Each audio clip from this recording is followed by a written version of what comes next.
I welcome you all here for the Budget and Performance Committee. Today we have a very special guest, the Mayor of London and his team. More of that later as I introduce the team. Can I welcome members, invited guests and the public? And I think I'm still entitled to say Happy New Year to everybody. Yeah, why not? So for those, our main topic is the draft GLA Group Budget of 2020-21. But before we get into the main item of business, we've got a few bits of formal business, if we can just conclude that for the world of officialdom. So let's begin. Item 1, apologies for absence and chair's announcements. I have no chair's announcements. So we've received apologies for absence from the Chairman, Assembly Member Bacon and Assembly Members Desai and Eshalomi. Assembly Member Keith is attending as a substitute. Thank you very much. Moving on to item 2, declarations of interest. Can I ask the committee to note the list of declarations and to ask if there are any additional declarations to be made? I'd like to just formally make the public aware that I am a member and a supporter of West Ham United Football Club. And under item 6, I've got no pecuniary interests. Okay. Which says under item 6, I have a slight pecuniary interest as I'm a season ticket holder of West Ham, but I don't think West Ham's going to come up today. It shouldn't really, but it may do in terms of questioning, but we'll see where it goes.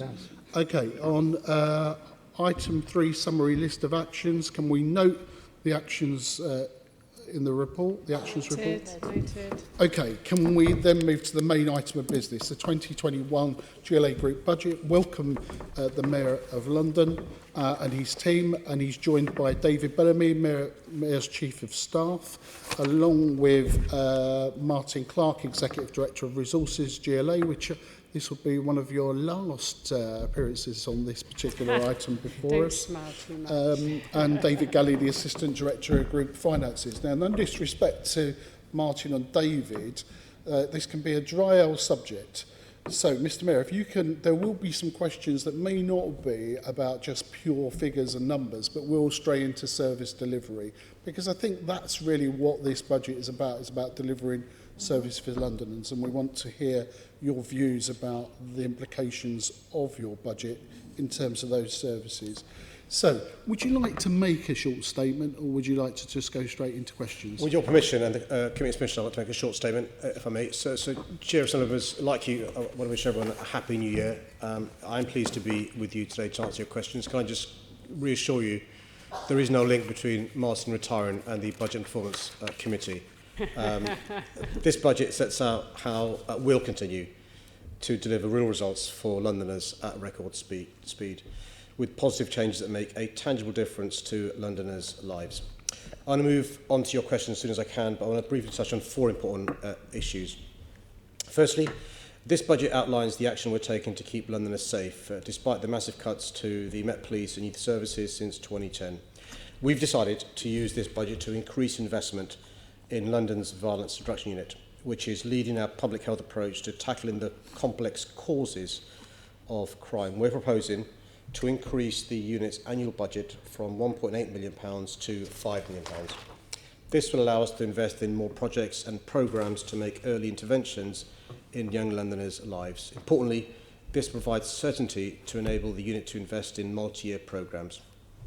We're also proposing to commit additional funding to the Met Police. This is on top of the record amount of investment we've already made from City Hall. With the lack of sustained funding from central government, I am once again left with little choice but to raise council tax in order to help tackle violent crime. The exact figure will depend on the government's police settlement plans. Secondly, this budget builds on our world-leading plans to tackle air pollution, which will help us to continue to make London a cleaner, safer, healthier city. Thirdly, we're using this budget to continue to tackle London's housing crisis by supporting thousands of new homes for social rent as part of our commitment to start at least 116,000 new genuinely affordable homes by 2022. And finally, the deadline for formal responses to the budget consultation is the 15th of Jan. As you know, I always value feedback and suggestions from members of the Assembly. I'll also carefully consider any comments submitted by members of the public. Thank you, Chair, for allowing me an opening statement, and we're more than happy to answer any questions you've got. Right, well, thank you for that statement. Let's go straight into our first question, which will be led by Assembly Member Berry, and it's about funding assumptions and GLA group allocations. Okay, thank you very much. So there's a danger in this section we might go into too much detail. We've got sections later on where we're going to talk about each of the different groups. But in terms of the money you can get in through the business rates particularly, can you talk us through the rationale between for how you've allocated that between the different parts of the GLA? Well, you'll be aware of the changes in relation to the retention, which I won't labour over because I think it was raised at previous committee hearings where David and the others have been before you. So you'll be aware of our priorities in relation to the budget from previous hearings. So obviously we're going to continue to invest in policing. You'll be aware of the 1,000 additional police officers which we announced last year. That recruitment is on track. We're now approaching almost 31,000 officers by the end of this year, which is fantastic news. 1,000 from City Hall. We were about 29,000 plus in March last year, so a big number going to that. You'll hear separately about the Strategic Investment Fund, and we've got a number of projects which we've discussed with London councils in relation to where the pooling of the business rates money goes. But you're not putting any new money into the SIF this year? No, because of the reasons you'll be aware in relation to the 75% going. So the pooling arrangements will still be in place. So we're going to still use the City of London to be the lead administrator for the pooling arrangements. We aren't taking our share of that because I think it's important to keep the teamwork going. And one of the great things over the last 3 years has been how London Council, all 33, have been working very closely with City Hall. I think the goodwill we've, all of us, built up, we don't want to lose that. So the pooling arrangements stay and we will forego our share. It demonstrates goodwill. In relative terms, to us, it's a small sum of money, but to the councils, it's a big sum of money. And so that carry forward for a year, and we're hoping the government decides to continue with 75% retention going forward, which means the pool's there ready to use going forward. And this, in the budget, set out a list of the projects we've announced for SIF already, and they were done in agreement with London councils going forward. You'll also be aware during the course of previous meetings you've had, our increased expenditure in relation to environment, big area of concern for many Londoners. And during the course of the meeting, you said you didn't go into detail, but I'm happy to go into some of the areas of increased expenditure. For example, we've now got our education. We've got more monies from the government over the last 3 years, and so there's more staff employed to deal with those things. Okay, so I mean, one of my questions really is about the business rates allocation, and you said that we're getting less business rates in total than last year on your current assumptions that will return to the 67% retention rather than the 75, and that the uplift we're foregoing our share of that pooling arrangement, so we're not putting any new money into the Strategic Investment Fund this year. If it goes back to 75, what will you do? Because it seems to me like at the moment MOPAC is actually down. You said you were prioritising the police, but actually MOPAC is receiving much less, about £125 million less from the business rates in the current draft of the budget. So the question really is, how are you distributing what you're assuming you're going to get, and what are your priorities for if you get more because the government returns? And then will SIF come back as the other question. You'll remember this time last year we front-loaded the amount of money MOPAC will receive in relation to business rates. I'm not sure if I'm happy to rehearse that, but if you remember, there was one-off allocation in 1920 of I think £118.6 million of business rates to front fund, because it takes 9 months to recruit officers. So that money went in last year because it was 2 years, because it wasn't going to be repeated in 2021. And so you'll be aware there is additional money from council tax of about £30 million going into MOPAC for 2021. So yeah, to build on that, really it's all about the government's proposed reforms to business rates and also about the spending review. So if we go back a year ago, the government was saying, well, we're looking at a reform to business rates where rather than you receiving the money kind of as business rate taxpayers pay it, and then the billing authorities pass it through to ourselves. they were saying, well, actually we want to look at a situation whereas growth, which is inherently uncertain, is held back and only paid when there is, an allocated, when there is certainty about what the final figures actually were. And obviously it's that growth that was behind the Mayor's decision 2 years ago to be able to fund the 1,000 extra police officers, because it's that business rate growth that enables us to do that on a recurrent basis. And so to manage that situation and to ensure that we could continue to recruit those officers and keep them in post, in last year's budget, a decision was taken that the £59 million, which was the money for the 1,000 extra officers, we would use business rates growth to set aside that money for 2 years, place it in a MOPAC reserve, and then if the government proceeded with their change, that would mean that the funding was there for MOPAC to draw down and for those officers to be paid. So What has then happened since then, obviously, is that the government has delayed all its changes around business rates, and that means that, in this budget, we're proposing just to keep that money there for 1 year further, while the government we still believe it's going to go ahead with some version of that change, and so we're keeping that money there, and we await the budget now announced on the 11th of March and the multi-year spending review thereafter to bring more clarity to that. Very quickly, your other point can I just was clarify, about... just Sorry, summarise yes. what you just said and clarify that we understand it.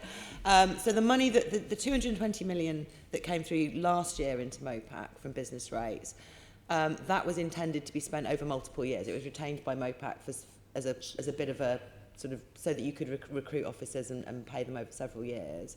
This year, there's a reduction to 95 million, but that's not actually a reduction in MOPAC's spending power because last year's was intended to be spent. Does that make sense? Correct. So Yeah. it's in a reserve, waiting for the point in future when the government implements this business rate change, and thus the Mayor won't be able to pay over for 2 years, we believe, the level of the underlying circa 95, it's 59 million a year for those officers that he is doing for 2021. Great. And he did do for 1920. Yeah. But we believe that in 21-22 and 22-23, taxpayers will still be paying that money, and it will eventually come through to the Mayor to allocate to MOPAC, but there'll be a 2-year period where it's withheld and it's timing change. Sure, it helps the references. Paragraph 4.13 on page 29 of the proposal, which sets this out.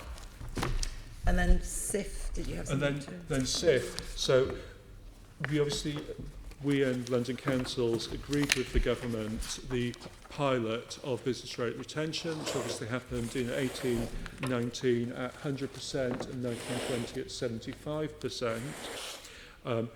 We still believe the government, in its reforms to business rates, is going to move to 75% devolution. There's clearly a huge amount of detail and variables in the business rate system that could influence how that plays out. In terms of that 2-year agreement with government, we agreed that approximately half the money that London would benefit from that agreement would be spent on strategic investment that would boost the economy, and then the agreement with London Councils was that of their money, about 15% would go into a strategic investment pot, and there will be a joint decision-making process involving the Mayor as well as the London boroughs on how that would be used for strategic investment, and then all the Mayor's share of the money would come to the Mayor for use as a strategic investment fund, and that would be entirely for the Mayor to decide how to use. And so this year you're not putting any money into to boost the SIF, but with the exception of 18-19, where we put in a small amount of additional money on top of what was come from government, SIF has always just been the extra money we got as the result of that agreement with the Treasury. And as the government's decided not to continue with that pilot, we don't have the income to put into that budget. And if it helps, the amount of money which we're going to forego, or what we're going to give to the councils is 9.2 million in 2021, and this will be made available to boroughs and the City of London to spend for Londoners during the course of the year. great. I'll come back to some of the detail of SIF in a bit, but I want to just move on to council tax. You're currently allocating all the non-policing council tax increase to the London Fire Commissioner's budget. What was the thing that just missed out? What would have been the thing that you funded after that, if you'd have been able to? There's a whole lot of things we want to fund. I want to continue funding Young Londoners. You'll be aware of the concerns that actually we shared, as did other members of the Assembly in 16-17, which led to the Young Londoners Fund. You'll be aware that funding is for 3 years. There's clearly additional resources we need to be given towards some of the savings that we've made in relation to other parts of the budget. I'll give you one example. We'd want to make sure we do more in relation to walking and cycling across our city. We're going to do more in relation to the environment if we could. I mean, there are a number of things that we could spend monies in if we had the additional resources. You'll be aware of our commitment to affordable housing as well. But obviously, the priority has got to be safety of Londoners, and that's why any increase in council tax is being used to the twin areas of policing and fire. Can I ask about the difference in policies between London and other combined authority mayors in terms of the council tax precept? Because it seems to me like Manchester has got a considerably better deal than us in that they are not being restricted on their general precept by a referendum principle, which obviously they have less responsibilities. Well, they have quite a few responsibilities in that area, including fire, where they can put up their council tax by more if money is needed to be spent. Alternatively, they can also put up that general precept and devote it to the policing side of things, where it seems, and it's not completely clear from the government's consultation, that there will be a 2% policing restriction, although I don't think that's finally confirmed yet. But it seems like we're being treated differently to Manchester. We're being more restricted on our choices that we can make around council tax. Have you discussed that with the Mayor of Greater Manchester and the government? Yeah, amongst many things. Look, I think to be fair to Greater Manchester, I mean, they're quite new in this. We've had 19 years of this. Greater Manchester just got off the ground in relation to their devolution. The second wider point I'd make is I think council tax is one of the most regressive taxes there are. Yeah. I'm not sure I necessarily support using an increase in council tax as the best way of providing public services.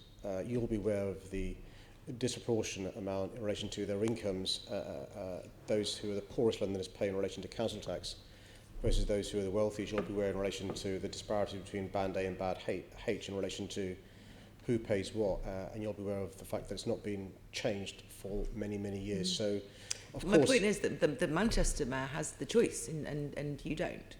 yeah, sure. I mean, there are a number of examples where we'd want more devolution, as indeed should Manchester receive as well.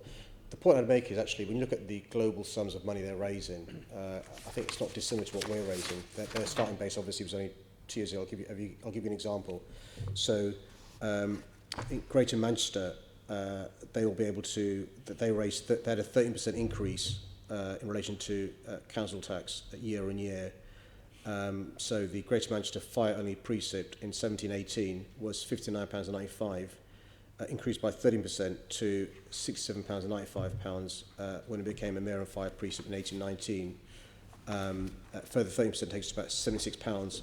Ours is about £78, so it's a £2 difference. So the point I'm making is they started from much lower base and have reached our sort of level. So I'm not sure they'll be increasing their council tax in the future at those sorts of levels.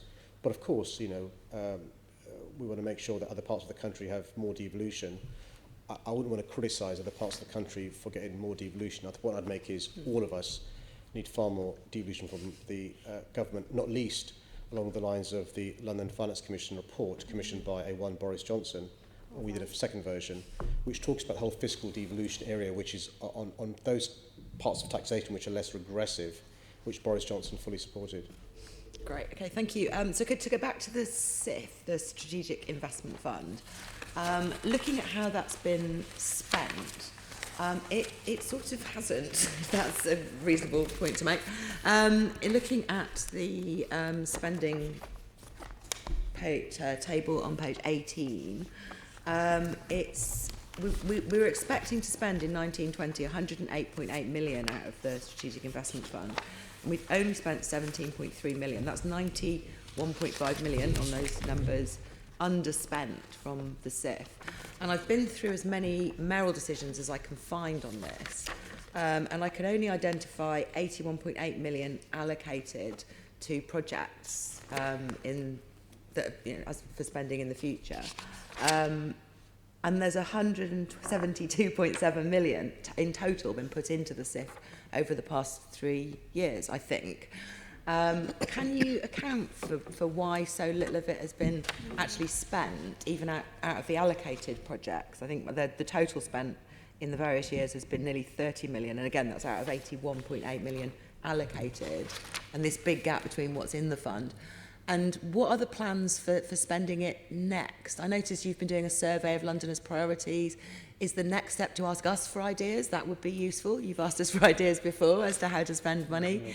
What is the process for devising more SIF projects and making decisions? So I get the first thing to say is, I think one of the things, a bit of self-criticism, one of the things that we've never got right in the budget documents is profiling of strategic investment funds, just in terms of the timeline of creating the budget and in terms of the individual projects. And because they're kind of special projects, slightly separate from your normal process, that's maybe something that we could look at a little better and try and ensure we've got that right. Because I think it's not to say that projects have slipped, it's just to say that the profile that's shown in the budget documents probably never represented what the delivery plan for those projects actually was. It's been more about when the money was allocated, and I think that's something we could do better.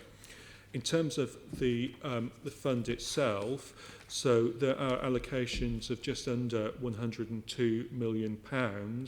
Most of that is set out in Mayoral Decision 2363, but there have been one or two others as well. Could you repeat that number? Sorry. 2363. No, so I know I've got the MD in front of me. It's the funding, the number. And there was one before that from memory, dealing with a couple of workspace investment projects. So what was the total figure you just gave? So if we want to be detailed, 101.89 million is allocated. The most recent allocation to that was £11 million on broadband connectivity as we look to bring fibre out throughout London. So there have been, there's some money that we've won from DCMS for certain boroughs. Through the strategic investment pot, there were allocations agreed to some areas in West London and North and East London, and then the Mayor made an allocation that covered parts of South and Central London that weren't covered by that. So that would be the newest thing. Really, the story in terms of 1920 is that we took a conscious decision not to rush into allocations because of the uncertainty around Brexit, the economic uncertainty, the risk of no-deal Brexit, and the impact that would have both on London's economy, which the Mayor may need to try and give some support to, but also in terms of the potential impact on the Mayor's own agencies as well, particularly the transport sector. So we held that back. Now, having got clarity on that, we're moving to consider in the current climate and with the new government's priorities, what is the best way of using that money. Will you be asking us and Londoners about the ideas? Will you be asking us and Londoners about the ideas of how to do it? The Mayor already said that he valued suggestions on the budget, full stop. And Great. so absolutely we do that. As I say, the thing to remember is that this is the agreement with the government is it's there for strategic investment. So it's one-off money, so we can't really use it for recurring things. And because it's for things that will boost London's economy, we can't really use it, say, for police officers or things like that. So it's got to be very much, in a broad sense, an economic development focus. And we are now considering that, so suggestions are welcome. That's really great. So you've said that there's 11 million since MD 26. What was it called? Sorry. So 2363 2363 was the main decision. Which is that where they there took. was 81.8 million, and then 11 million on top of that is 92.8. So we're still not quite there in terms of. Maybe there was one other. That Can we for get a one full particular list of the projects that it's gone towards so far? That would be really useful Yeah. to have. Yeah. In terms of it being allocated, and can we see what's been spent on each of those projects in each year as well? Because obviously there's allocations and then there's the actual underspend according to what I you think what we predicted. probably should do, given your very fair point about the budget document and the way the numbers have been presented there, is that we should get you the total allocations quickly, and then I should take a bit of time to go through the profiling on each of these projects and check where they are and get you something that looks, that we can have some confidence it's an accurate profile. Give us the to date spend on against each one, presumably. I would assume that, we've got that. That would be really great. And then obviously in the budget documents as they stand, we've got for 21-22 103.3 and then 0 and 0. And like you say, is that basically unprofiled because you haven't made any plans? Yeah, well, the profiling, the money that hasn't been allocated just is there as a block item because you can't profile it because it hasn't been allocated. Great, that's really useful to know. I think those are all my questions. Any further questions from members? If not, let's move on to section 2, which is police and planning for growth in police officers. Susan Hall. Right, okay. Mr Mayor, how do you arrive at the number of 6,000 additional officers when London's share of the 20,000, which of course are the new ones allocated, or we're being told we're getting, on existing officers' numbers would be around 5,000? Thanks for your question. So the Commissioner has looked into this with some detail. There are a number of ways to arrive at the figure we need. The most accurate is officers per 1,000 population of London. So if you look at, for example, in 2010, to just pick a year, our population was, roughly speaking, 8 million, and the officers we had were 33,260. That comes to officers per 1,000 of 4.1. Last year, our population as a city was almost 9 million, but officer numbers was 29,924 on average, which meant officers per 1,000 was 3.3. For us to get to around 4, well, if we still don't get to 4, we get to 3.9 officers per 1,000, requires us to reach about a figure of 37,000, which means about 6,000 of the 20,000 officers. That's one way to get to 6,000. Another way is roughly speaking, if you look at what we are a national and international capital city, huge policing issues in relation to us being a national and international capital city. You'll be aware of some of the issues that have risen over the last year and arise every year. And so a fair allocation of 20,000 comes to around 6,000. I just make the point, obviously, that across the country, you'll be aware as well as I am that actually over the last 9 years, we've lost more than 20,000 officers. So an additional 20,000 officers doesn't take us back to where we were. But in London terms, which is our priority, to get back to where we were, officers per 1,000, we'd require 6,000 officers additionally. Okay, and how likely do you think the government is to give us that funding level? I'm optimistic. I think I've been really impressed with both the receptiveness of the Home Secretary and the Prime Minister to listen to our lobbying. You'll be aware, because I'm often criticised by some members of the Assembly of my lobbying the government. Previous Prime Ministers and Home Secs haven't been receptive to us talking about the consequences of cuts. I've met the Home Secretary. I was impressed by her listening. I was impressed by her understanding the reason why officers make a difference. Soon after our meeting, I'm not saying there's a link, but soon after our meeting, she announced an additional number of officers coming to us. I was disappointed that it was only 1,300 plus, but that's still more than we had before. And hopefully, none of that, we've not got the money yet, but we can look forward to, I don't want to call them the cavalry, but more officers arriving. Don't forget that the government so far only allocated the first year. It's over 3 years. And so if we work on the basis in the first year, we've got less than I'd like to have had, but it's still more than we thought we'd have 6 months ago. So first tranche, we've got 1,400 almost. We've still got years 2 and 3, and I'm optimistic actually. I think both the Home Sec knows London very well, and the Prime Minister does, of course. And so, with the assistance of the Assembly, I think we can make a good case, and the Commissioner is making a good case operationally why we deserve that. It's not about a London animus or about a bias. It's about actually realising that we've got these needs. Yes. Our population is growing and we think we should get them. Well, we're in agreement for once, Mr. Mayor. I too think Priti Patel is impressive. So let's keep our fingers crossed we get those numbers. Have you considered planning for a smaller increase in case we don't get the numbers? That we Yeah, good question. So what we've done over the last 18 months is completely open up the recruitment pipelines to make sure we can maximise recruitment. We've discussed before that it takes about on average 9 months to recruit. And so we are going as fast as we can to recruit. Now that we've opened the pipeline, what we wouldn't want to do is close it down because it's easier to close down a pipeline than to accelerate. So we're not going to close down the pipeline.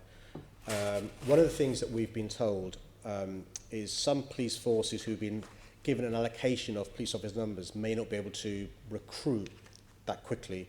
If that were to happen, what we say to the government is, look, you had a good intention to give police force 500 more officers in the first year. They can't do it. We think we can. We've got the capacity. Why don't you give that to us? And so when it comes to planning for fewer officers in the recruitment section, no, we don't want to do that because it's easier to shut than to open. In relation to if it's the case that in years 2 we don't get the additional, we want basically in years 2 and 3 an additional 4,700. If it's the case we don't get that, that clearly raises problems for us as a city. Our population is going up. We need more officers. But one of the things about the Commissioner and her team is they will adapt and flex to whatever we get from the government. Our commitment, as raised by Sean in the previous question, is still there for the 1,000 new officers. The base for the council tax will continue to rise because we've raised the council tax over the last 3-4 years, and so, you know, we want to carry on recruiting more officers. And are you absolutely convinced that we can recruit? Because we've been running under numbers for, I think, the last 3 years since you've been here. Bearing in mind we have had the money for a lot more officers. No, it's not true. I mean, you know, we've got to be accurate with the facts, particularly at a Budget and Performance Committee. Not true. We've not had the money from the government. The only money we've got for additional officers come from us in City Hall using the business rates. It's quite clear, and the budget will confirm this. Over the last 9 years, we've had to make savings of £830 odd million. No, I accept. No, I hear what you say, and I accept some of it. But the point is, we've had money in the budget for, say, 30,750 officers. It's been the money in the budget, and yet we have not recruited the amount of officers that there's been in the budget for. That is my point. So that's moving on. Well, but that's not accurate, though, is it? Well, this is what I'm being told, and this is what the figures show. But if we're moving on, I'm saying to you, are you absolutely convinced that we can recruit to the number of officers that the money is actually there for? Sure. Can I help? I think what we found was obviously we inherited and were in with a contract from the previous administration where recruitment of police officers was run by an external company, and that contract was set up and the incentives and so on were set up on the basis of, being frank, managed decline of police officer numbers in London, because that was the assumption about what was going to happen. And then when the Mayor was able to make that big extra allocation in terms of the 1,000 extra officers, the police had to say, okay, right, well, we now need to go and turn around that contract and renegotiate, and MOPAC and the Met together did that in order to actually turn that into a growth engine to actually recruit those officers. Now, that, to fair, took a little while to get going because, yeah, it was a big change for the company involved. There's a lot of work done on the contract. But, yeah, now police officer recruitment is going really, really well. So the latest number, as of the end of November, is that the Met officer strength is 31,079. So we've got above 31,000 ahead of not just ahead of the financial year end, but ahead of the calendar year end. And if you look back in March, we were under 30,000, and so that's a sign of a recruitment operation that really is working very well. In terms of the future, it's a good question to ask. Obviously, we're in a situation now where other forces are going to be recruiting. The government, as we know, from their allocation of funding for this year to help forces kickstart their recruitment, took a chunk of that aside for advertising and kind of, national level stuff. We will have to wait and see what the impact of that is. We know that a proportion of officers who join the Met live outside Greater London and commute in.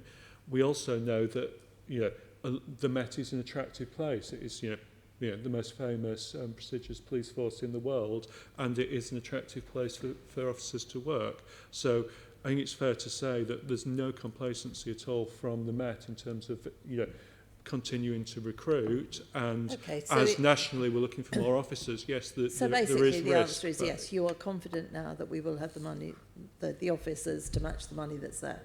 So as That's of fine. now, That's the as answer of to now, the the question. recruitment is going really well. We keep it under close review. Okay, then can I make a quick plea at that point, Mr. Mayor, that I hear that the new people coming in are good. I hear from the trainers, because I know quite a few of the trainers, which is a good thing. But they are all young, inexperienced. I've mentioned this to senior officers, and it's fallen on deaf ears. Can we please make suggestions that we look at getting some of the old officers back that have got experience on their side? Because with a very, very young police force, with the issues that London has, we really need to address that, especially if we're going to have this massive influx of brand new people. So if I could leave it at that. I mean, what is your optimal number of police officers in London? What would you like to see? I mean, obviously we'd like to see tens of thousands, but what is the number that you'd like to see? So the best example is use New York as an example. They've got north of 37,000 police officers, plus increased numbers of police staff and an increased number of other officers, other staff in their police service. That's the sort of number we'd look at. New York's got a smaller population than London, so that's the sort of figure that we should be talking about. Don't forget, our population continues to rise with additional challenges and stuff, so we should have been there already. It will take us at least 3 years to get there with a good wind, and like I said, the collegiate teamwork lobbying the government, fingers crossed, we'll get the additional 6,000 that we need. Okay, if I look at your draft budget allocations with an additional 3.2 million going to the VRU, the Violence Reduction Unit, can you actually detail, please, how the VRU's expenditure and its performance will be monitored? Yeah, so an example, by the way, just to reassure colleagues about the success of London and VRU, is that the government clearly has got confidence in it because they've committed, and here's some good news as well, to give the VRU additional money for 2021, which is good news. It really is good news. By the way, another reason why I'm optimistic about the relationship with the government, another example there of a tangible progress compared to the previous Prime Minister and the lack of progress we had there. We've got a number of KPIs. Chair, I'm happy to get the directors to share that with the Budget Performance Committee going forward. Just to remind colleagues that one of the targets set by the government when they gave us monies for 1920, and it was a legitimate, good target to have, was we must get the money out of the door in the communities before the tax year ends, because there are people dying on our streets now. One of the challenges, though, was, Chair, is that was 1 year spending early. So if you're a youth group or doing some work after schools, you can't really plan if you think the money's going to run out in March. So the good news with the new monies we've got is we can now plan for multi-year programs. So I'm more than happy that the directors did a lot of work on this to share with the committee the metrics they've got, the KPIs, which have been agreed with the government, which will give you the comfort you may need. Yes, we would like that comfort because we are short on KPIs. When can we have those? I'll speak to the VRU today and get them to you as soon as we can. That's great. Thank you very much for that. The capital plan doesn't actually appear to account for an increase in officer numbers, but whereas the revenue plan does. How will you explain that inconsistency?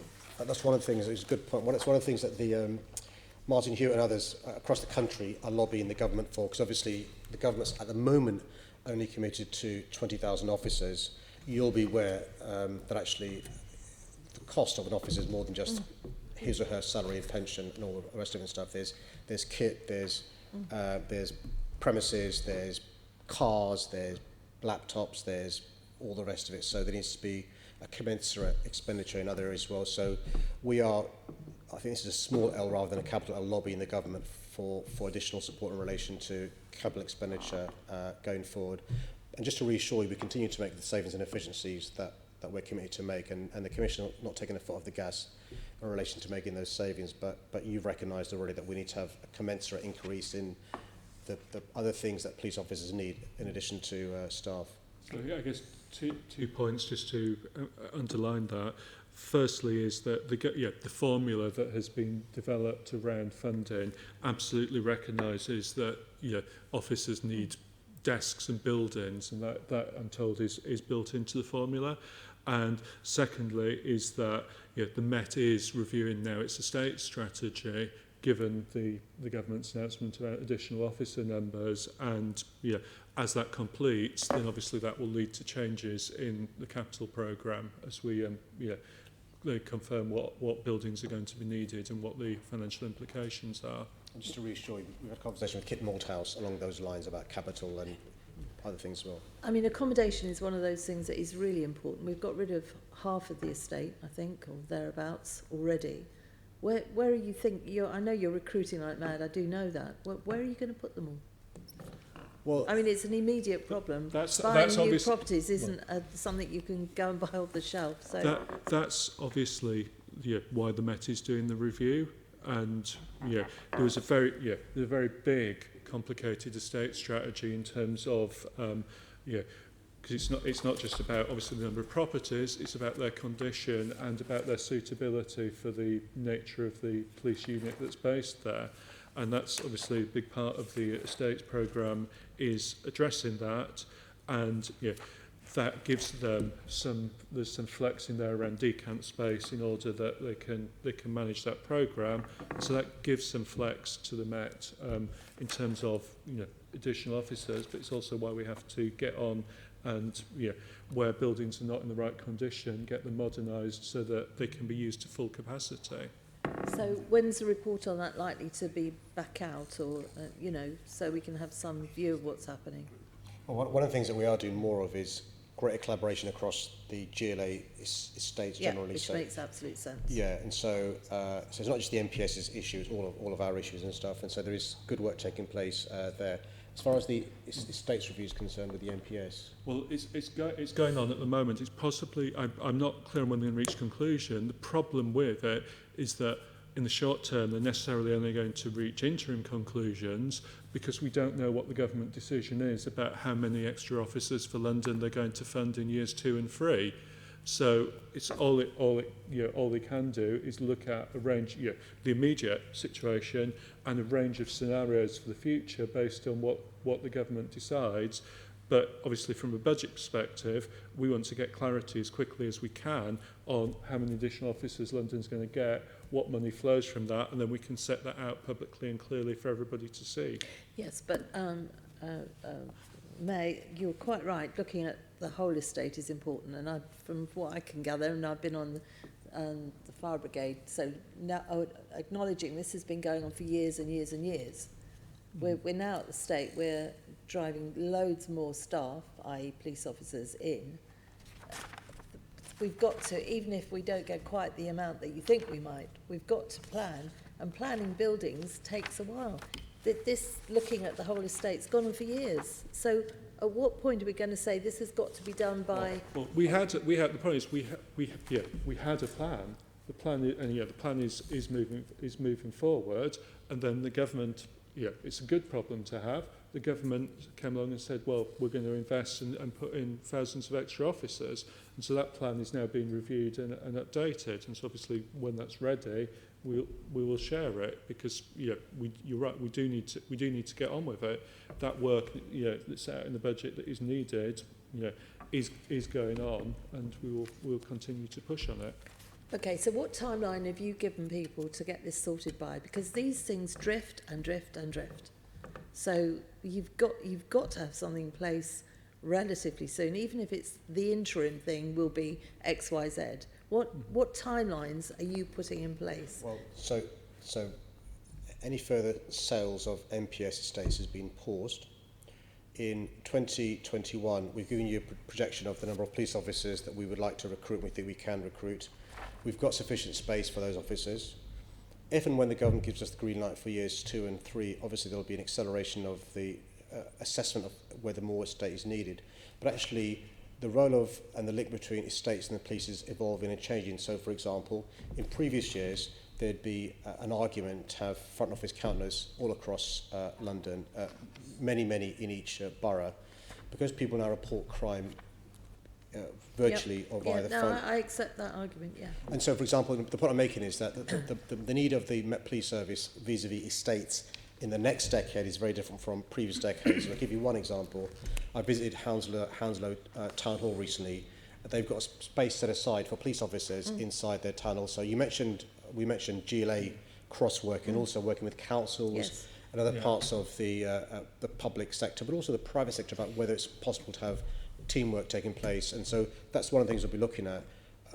Because of the uncertainty around our police officer numbers, I think it'd be unwise for us to have a plan for 38,000 police officers, 37,000 police officers. Before we've got the green light, we'll have 38,000 officers. I've got some other Assembly members who want to come in on this point. Okay, We'll all pause, right, and then I'll bring you back. just one Yeah, quick we'll one, come back. yes, Assembly Member Prince and Assembly Member Pigeon. Mr. Mayor, what I can't understand is the Met's done a number of these reviews, and clearly the latest review was to reduce the number of properties because we were reducing the number of officers, and because we had to make billions of, almost £1 billion of savings totally. But what I don't understand is, and I asked this at a previous meeting, why have we not looked at joint ventures?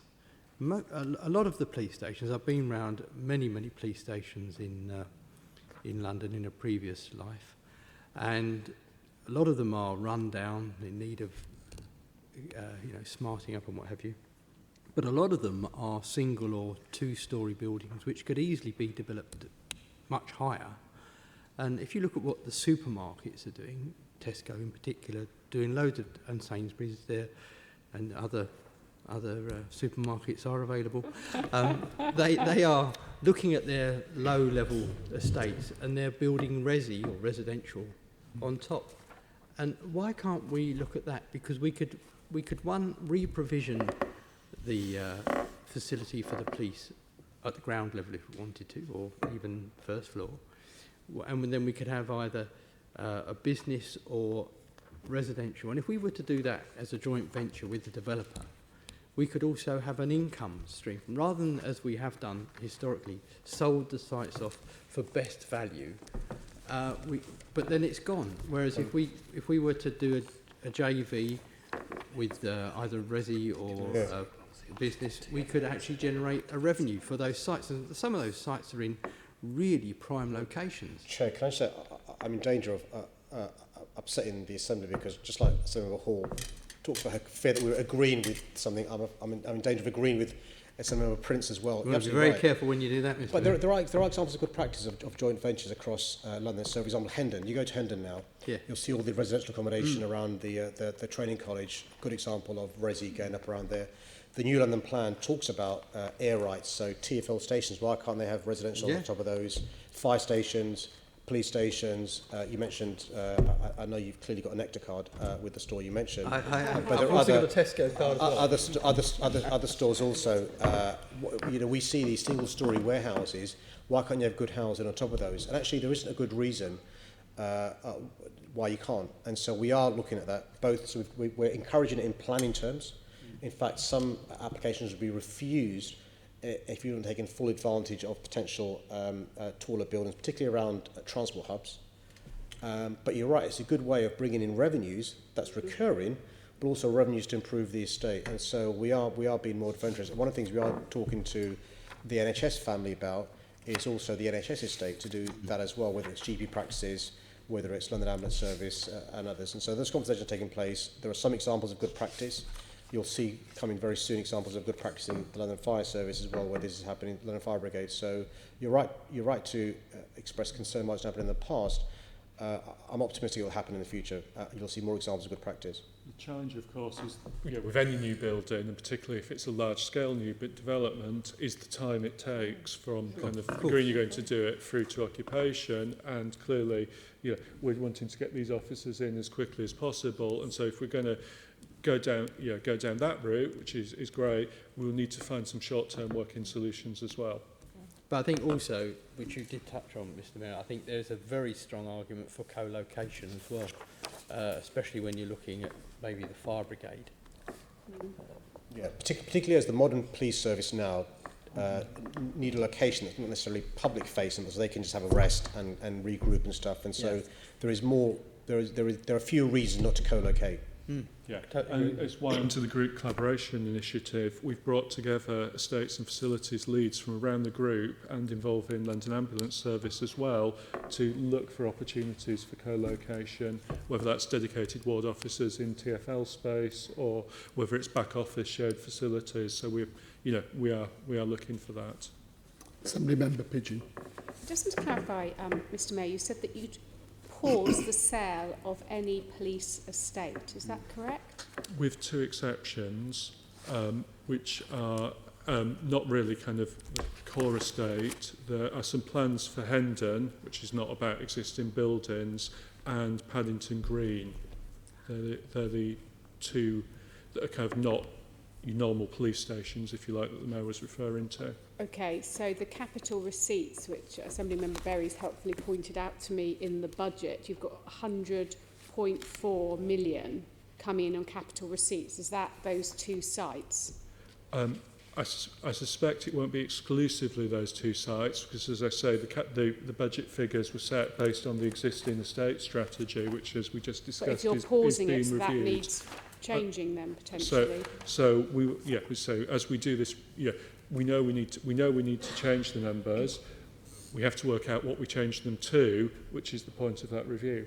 No, if you've just said that you're only selling those two, then presumably your assessment for the receipts from that is what should be in here rather than all the others. And can I just clarify, so the pause in this sale of the estate, that includes Wimbledon Police Station?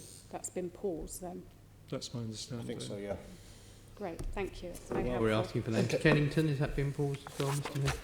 Mayor? I can get back to you. Yeah. Wimbledon was a I think specific so as JR, well, that's Keith. why I mentioned My it. understanding I is think that so. Hendon and Paddington Green are special cases. Apart from that, everything else was paused. So that's my understanding. Hornchurch, I'm I'd be happy very to ask- interested in. Yeah. Let's, Chair, I'm happy to get a note to the committee. Yes, It's thank just you very specific, much. that one, because there was a JR on Let's it. go back to Assembly Member Hall to finish off this section and move on to the fire. Right, I've just got one quick one. The Met are projecting a £480 million funding gap over the next 4 years. What are you doing to drive forward an agenda of making prudent savings and efficiencies at the Met and, of course, MOPAC? Thank you. You'll find in the budget document published, we've got some examples of the savings and efficiencies that the MOPAC and the police are making, set out in the budget. I mentioned in answer to your previous question, the Met Police already had saved in excess of £800 million. I think it's £840 million. They've already found savings in the next year. The figure, one of my colleagues will come to in a second. And there are still some, I think the answer is, I think 50 million has been identified for 21-22, and there's still work being undertaken to find the further savings. As I said to you, even though the government may be giving us assistance towards getting more officers, the Commissioner is very clear, as is the senior management team, we will not take our foot off the accelerator in relation to finding further savings and efficiencies wherever we can. Good, because some of them are simply procurement issues, which is just better spending of taxpayers' money. There's a good example of, sorry, beg on. No. There's good examples of things like joint procurement or learning from other police Yes. forces around the country and stuff, and being a bit more savvy when it comes to the private sector. Absolutely. When they look at the public sector, sometimes I think they just add a zero.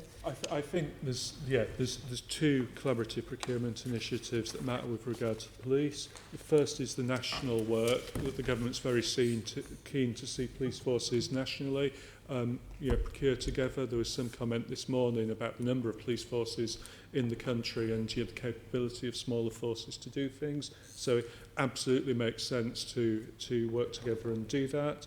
The other side of that is the GLA Group Collaborative Procurement Initiative, which focuses on indirect expenditure, so items that are needed, but often they're things like stationery, travel, events, recruitment, so they're not kind of frontline things like truncheons, for instance. That initiative the last few years has been really successful, and what's interesting is that the savings that it has generated are much greater in the areas that the initiative was set up to focus on than in other areas of indirect spend. And so that's why we've had a business case approved throughout the GLA group, and we're expanding those areas that team focuses on and strengthening that team so that we do get that focus, and where we have had success, we do that in a wider number of categories. Good. That's good news because it doesn't affect service at all. Absolutely. It's just prudent spending of taxpayers' money. Great. Shall I go on to Yes, please do. fire? We're on fire now. The LFC has strong performance against its corporate performance indicators, yet according to Her Majesty's Inspectorate report, the Phase 1 GTI Grenfell Tower investigation, report, there are multiple areas that require improvement. So what is your view on the London Fire Brigade's recent performance? Well, I mean, I think if you look at the both the Phase 1 report, but also the HMI CFRS report, there clearly needs to be transformational improvement in the LFB. The new commissioner's begun this week. Both he and the deputy mayor met with the lead inspector yesterday to discuss his report. I'm due to meet with him shortly as well. I've had a chance to look at the report, and there are areas identified in both Phase 1 and the HMI CFRS report which require improvement, and which, to give credit to the Commissioner, he accepts. What you don't want is an organisation that refuses to accept criticism. And I think if you're an organisation that's a learning organisation, you've got to take the criticism. Clearly it's disappointing in relation to some of the things that have been picked up from training, in relation to communication between control rooms and what's going on the scene. Some members of the team who should be receiving training clearly haven't been receiving training. Begs question why it wasn't spotted by the management team before. So, I think the fact that the Commissioner is not in denial is really healthy, and it's really important that we support the LFB in relation to undertaking the transformational change required. How are you going to drill down and make sure that we are aware of what's going on? Because having sat on LFIPA for years, we were told absolutely that everything was being done as it should. Performance indicators said that things were as they should have been, because we were monitoring this. I've spoken to the Deputy Mayor. Both of us were astonished by what came back. How are you going to make sure that we are given the correct information going forward? Should we do with Grenfell first, and then? Yep, sure. Yeah, do you want to do with so there's a number of there's two separate pieces of work we're doing at City Hall to respond to and monitor the recommendations made from Phase 1 of the inquiry, particularly as it concerns the LFB, and actually the HMI CFRS report. Some of it overlaps, if you did a Venn diagram, with some of the Phase 1 report. David, do you want to explain the transparency we're going to provide in relation to some of the actions from Phase 1? Absolutely. So what the Mayor is committed to is monthly public reporting on the progress of the LFB, and obviously it's not just LFB. Many of the recommendations from Phase 1 of the Grenfell inquiry were aimed at other organisations, but providing a monthly public update on where we are with those. The first one of these is going to be out during January, setting out the position as of end of December. So that is happening. We will ensure that is published on the GLA website. There's going to be an email facility so that people can sign up and to receive those updates when they're published. What we don't pretend is that in the first version of this, because obviously it's 46 very detailed, very significant recommendations from the inquiry, we don't pretend that we will have the perfect way of setting out all the work that is going on there, and so we will be explicitly asking for feedback from the Assembly through the Fire Rescue Emergency Planning Committee, and also from the public and stakeholders more generally on that format, so that we can look to improve that. The trouble is, information that we get is only as good as the information that's given to us. Yes. And if we are told, as we have been before, that, I mean, if you take the Babcock contract, I mean, clearly there are major issues with that because of the whole training aspect to things. My point being, since this is a budget committee, we need to know we're getting good value for money. Babcock, there's got to be a big question mark there now. But we also need to know and to be assured that you are making sure that the information that goes into the reports that we read are themselves accurate. Because if not, we may assume that everything is all right, and then be hit with the fact that actually, although all the training is in place, the firefighters are not going on that training. Some of the stuff that came out was eye-watering in that report and very concerning for those of us that have read reports before which have said that everything is okay. That's a very fair point. I think what we need to look at is the best practice 3 lines of assurance approach, and being clear on how that applies to LFB, and ensuring that they've got the right management scrutiny, we've got the right then oversight of them, we've got the right internal audit arrangements in place. Also, outside of that, that we've got the right relationship between the fire brigade and the inspectorate.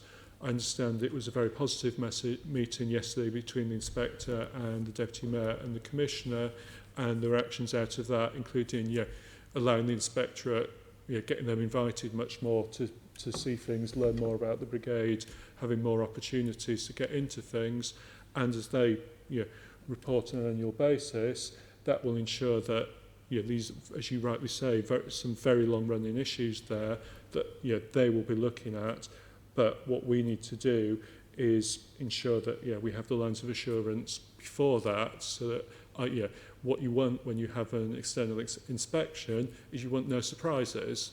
And clearly to all of us, as you say, there were some surprises in that HMI report, and we don't like being in that position. Just on the point of assurance that you need is, so the LFB will do a specific report going to the Commissioners Board 15th of Jan. That will then go to the Fire and Resilience Board on the 21st of Jan. And so hopefully very soon you'll be able to see whether you are less unhappy with some of the responses from the LFB to the serious issues raised by Phase 1 and by HMI as well. It's having confidence in the figures that go into the reports so that we read. That's where I'm concerned. Because we can only judge things on the absolute information that we're given. One specific, I know LFB have been thinking about establishing an audit and risk committee.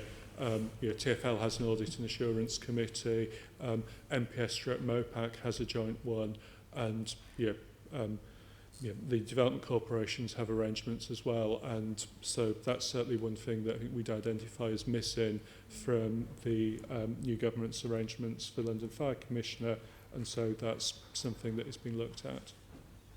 Okay, well, perhaps you'll come back to us with exactly how you're ensuring that information is correct. Thank you.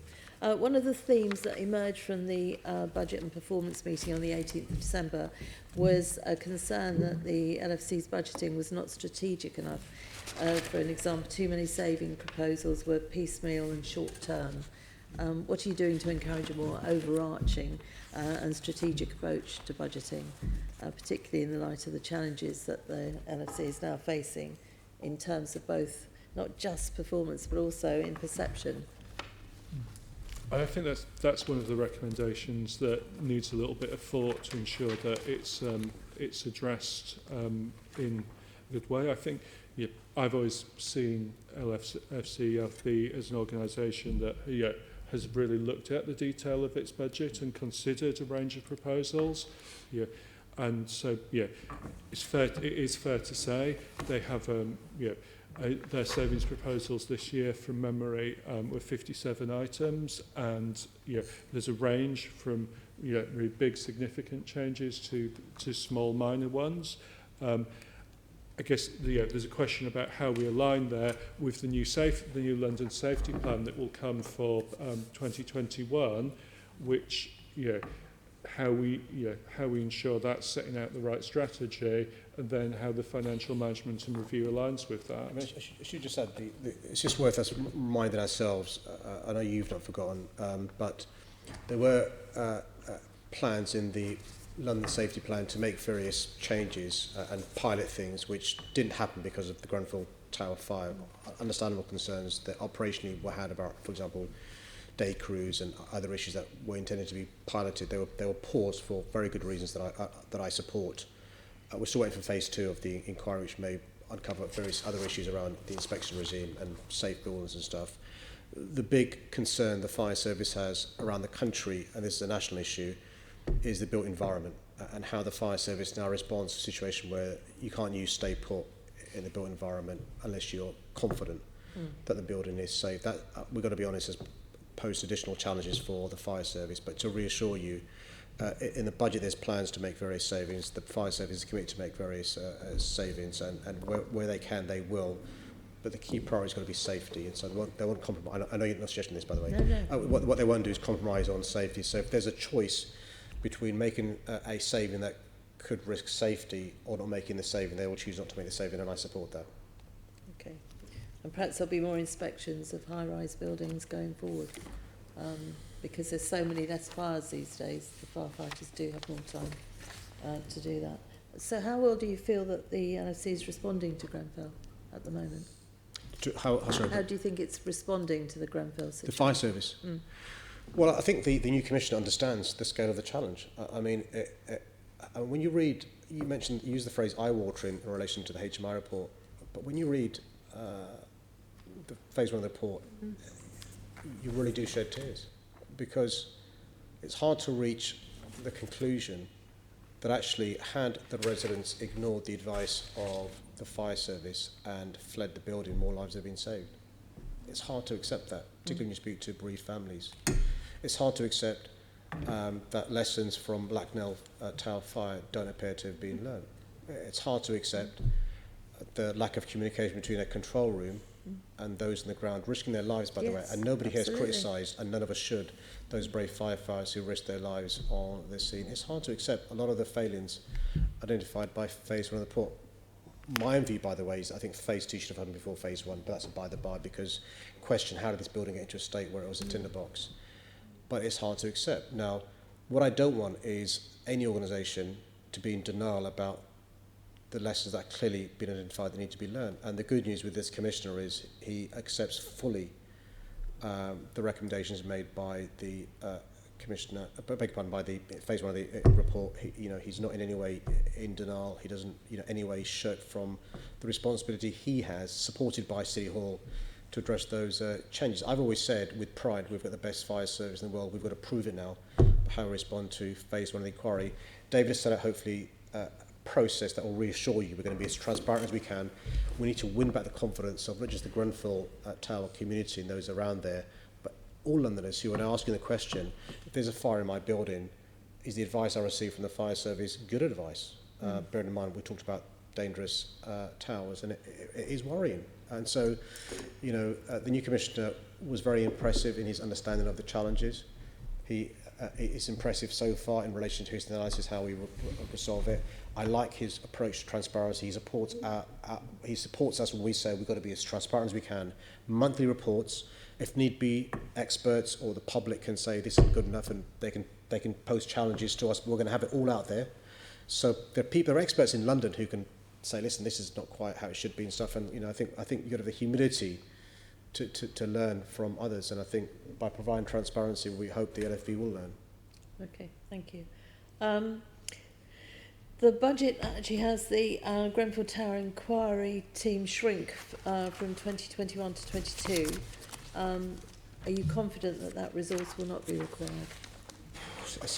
I think that reflects There are two things there.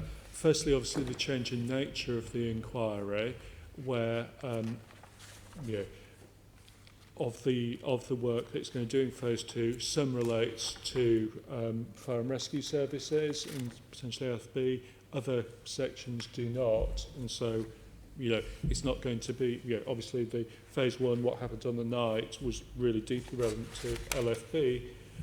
Secondly, as LFB has worked through its internal investigation and shared that with the inquiry, I don't think it's not, I believe, yet completely completed that, but there's less work there, less interaction with the inquiry. The other question, of course, is how long the inquiry takes. It's set out a schedule for its hearings in 2020, and we have to see if it runs on that schedule or if it takes longer. Obviously, phase 1 took longer than they initially expected, and if the same thing happens again with phase 2, then clearly changes are going to need to be made in terms of staff and support. So how much do you expect the upcoming transformation programme to cost? I'm waiting to hear back from the Commissioner. He's been given a task to go and let me know. And it's not just the phase 1, it's also the HMI report. A lot of the things, you mentioned earlier on your criticism of the training, I think a lot of it doesn't need additional money necessarily. It's about making sure we're checking that firefighters are receiving the training they need. I think that's the issue more than the I funding. think that's a fair point. For example, to make sure records are properly kept. You mentioned earlier on the issue of what firefighters are doing when they're not being used operationally to put out fires. Could that time be used more constructively? I think it's a point made by the inspector in a more delicate way than I've just said it, but I'm trying to, for the sake of brevity, make his point. So those are some things looked at which don't necessarily have an expenditure linked with them and stuff. So I'm waiting to hear back from the Commissioner. He's only just been imposed literally a week about any additional expenditure required. So once I've got the information, I'm more than happy to share it with the committee. Good. I mean, at least he's got about 18 years experience, and so he doesn't have to learn anything about the London Fire Brigade. How will you measure the success of the transformation programme? Have you thought that through? Yeah, that's one of the conversations that the Deputy Mayor and the Commissioner had yesterday with the lead inspector in relation to how often they come back, how they can be reassured. Often inspections don't happen for a number of years. We don't want to wait for another inspection in next year's time. The point David made about is nothing should be a surprise to you. And so the conversation that I'll be having with the inspector when I meet with him is what reassurances will he need to show that we are making the transformation, that we get it. But also, I think there's nothing wrong. I take the limited. I understand. I appreciate the limited resources the inspectorate have, but coming back on an informal basis to check what's going on, so that we can be reassured. Because I think the point you made is one that I accept as somebody who's not a firefighter.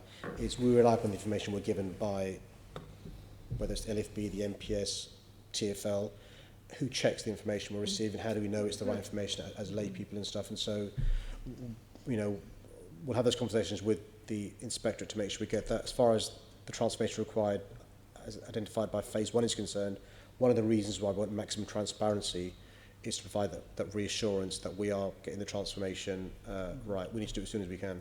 I think the next London Safety Plan in early 2021, obviously will be consulted on during 2020, needs to set out the measures by which people can assess and judge whether and hold the fire brigade to account on whether it's achieving what it needs to. But no, surely, just listening to this conversation and previous evidence given to this committee, as well as meeting the new commissioner, there is a danger, no matter how tragic Grenfell was, that actually all the emphasis is putting into transformation around learning lessons of a single tragic organisation. Now, we need to learn those lessons and we need to avoid that. The wider issues and the more significant issues is the HMI report, which tells us that we've got an organisation that actually isn't fit for purpose and isn't changing and adapting as quickly it needs to do, which, again, you could say that Grenfell was one of those issues, a fire that behaved slightly different from learning lessons from others.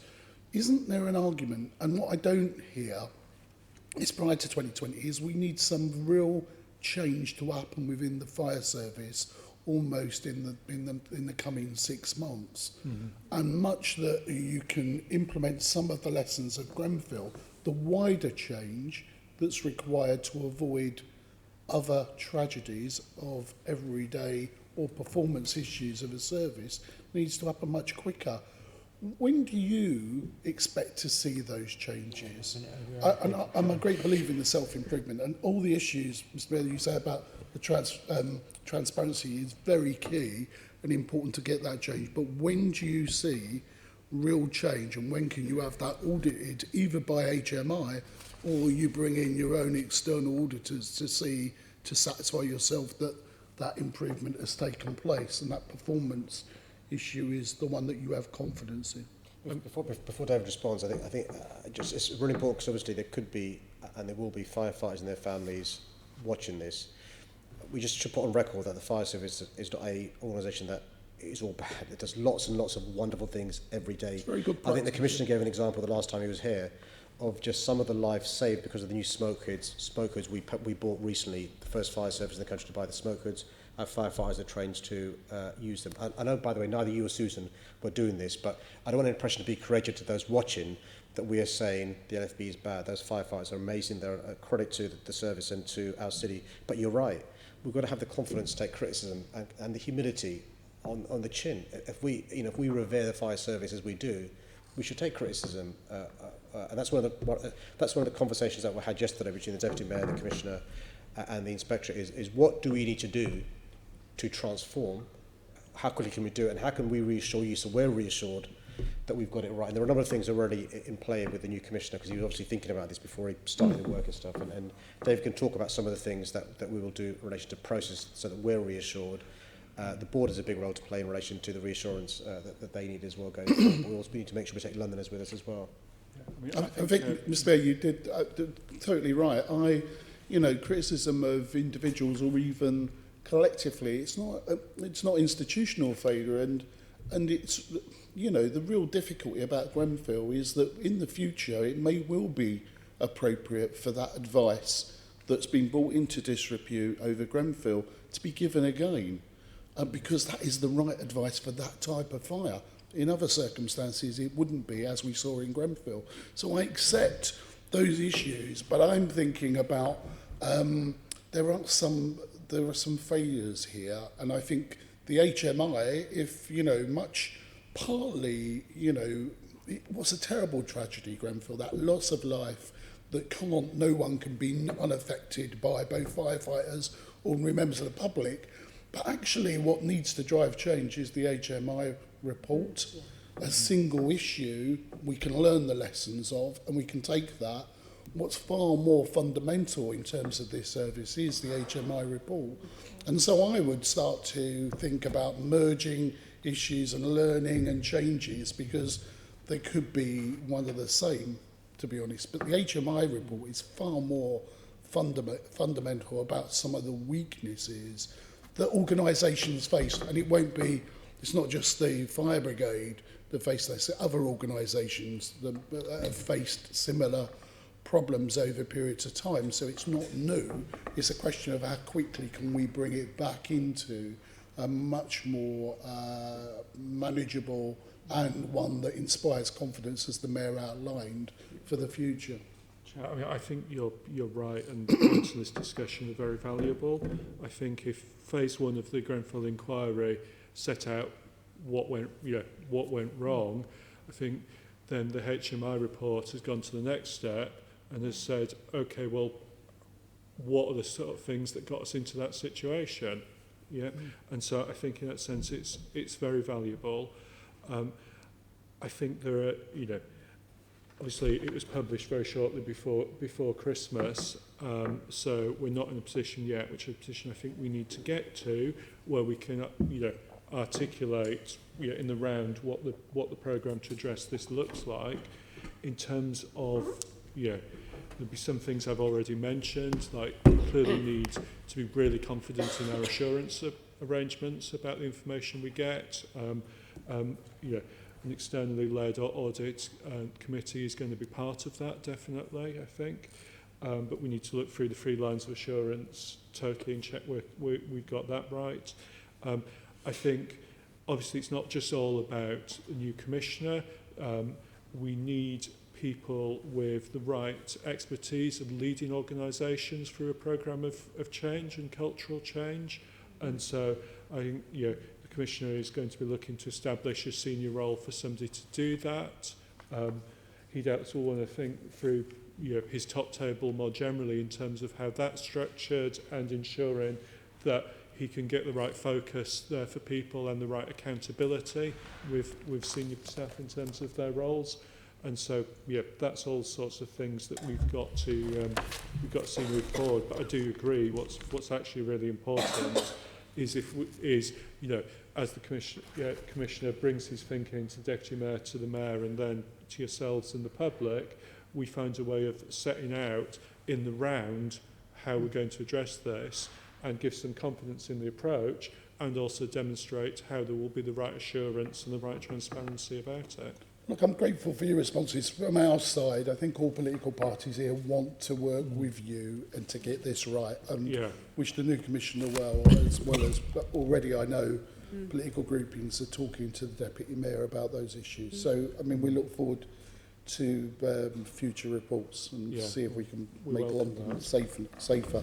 We're now moving on to OPDC, Housing Infrastructure Fund. I think we're focusing on the bids and summons of information around some of those issues. So clearly their budget is a bit overshadowed by the failure of the IF bid.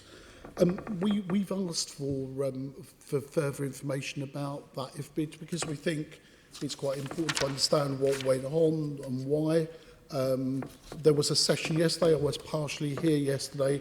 I didn't complete the full session. I had to leave to go to another appointment. But it was one of where we're now moving into a Plan B scenario. And of course, there are still risks as inherent in any regeneration programme that takes place. But really about the information and flow of information coming out of OPDC. I have to say, Mr Mayor, there are some questions of some aspects of governance around some of that conversation, but we'll maybe catch up on this conversation here. So will you support the publication of the HEF bid and the conditions around it in terms of some of the scrutiny issues that may further arise? Because we need to understand, was it essentially the mismanagement of the relationship between Car Giant ultimately responsible for the failure of that F bid? Because a lot depended on the future activities of this MDC around that. We need to understand some of that to learn lessons for the future. So in relation to the HIF publication, it's not our document, but I think we're waiting to get approval to publish that, aren't we? I think. Yeah, and we're keen to.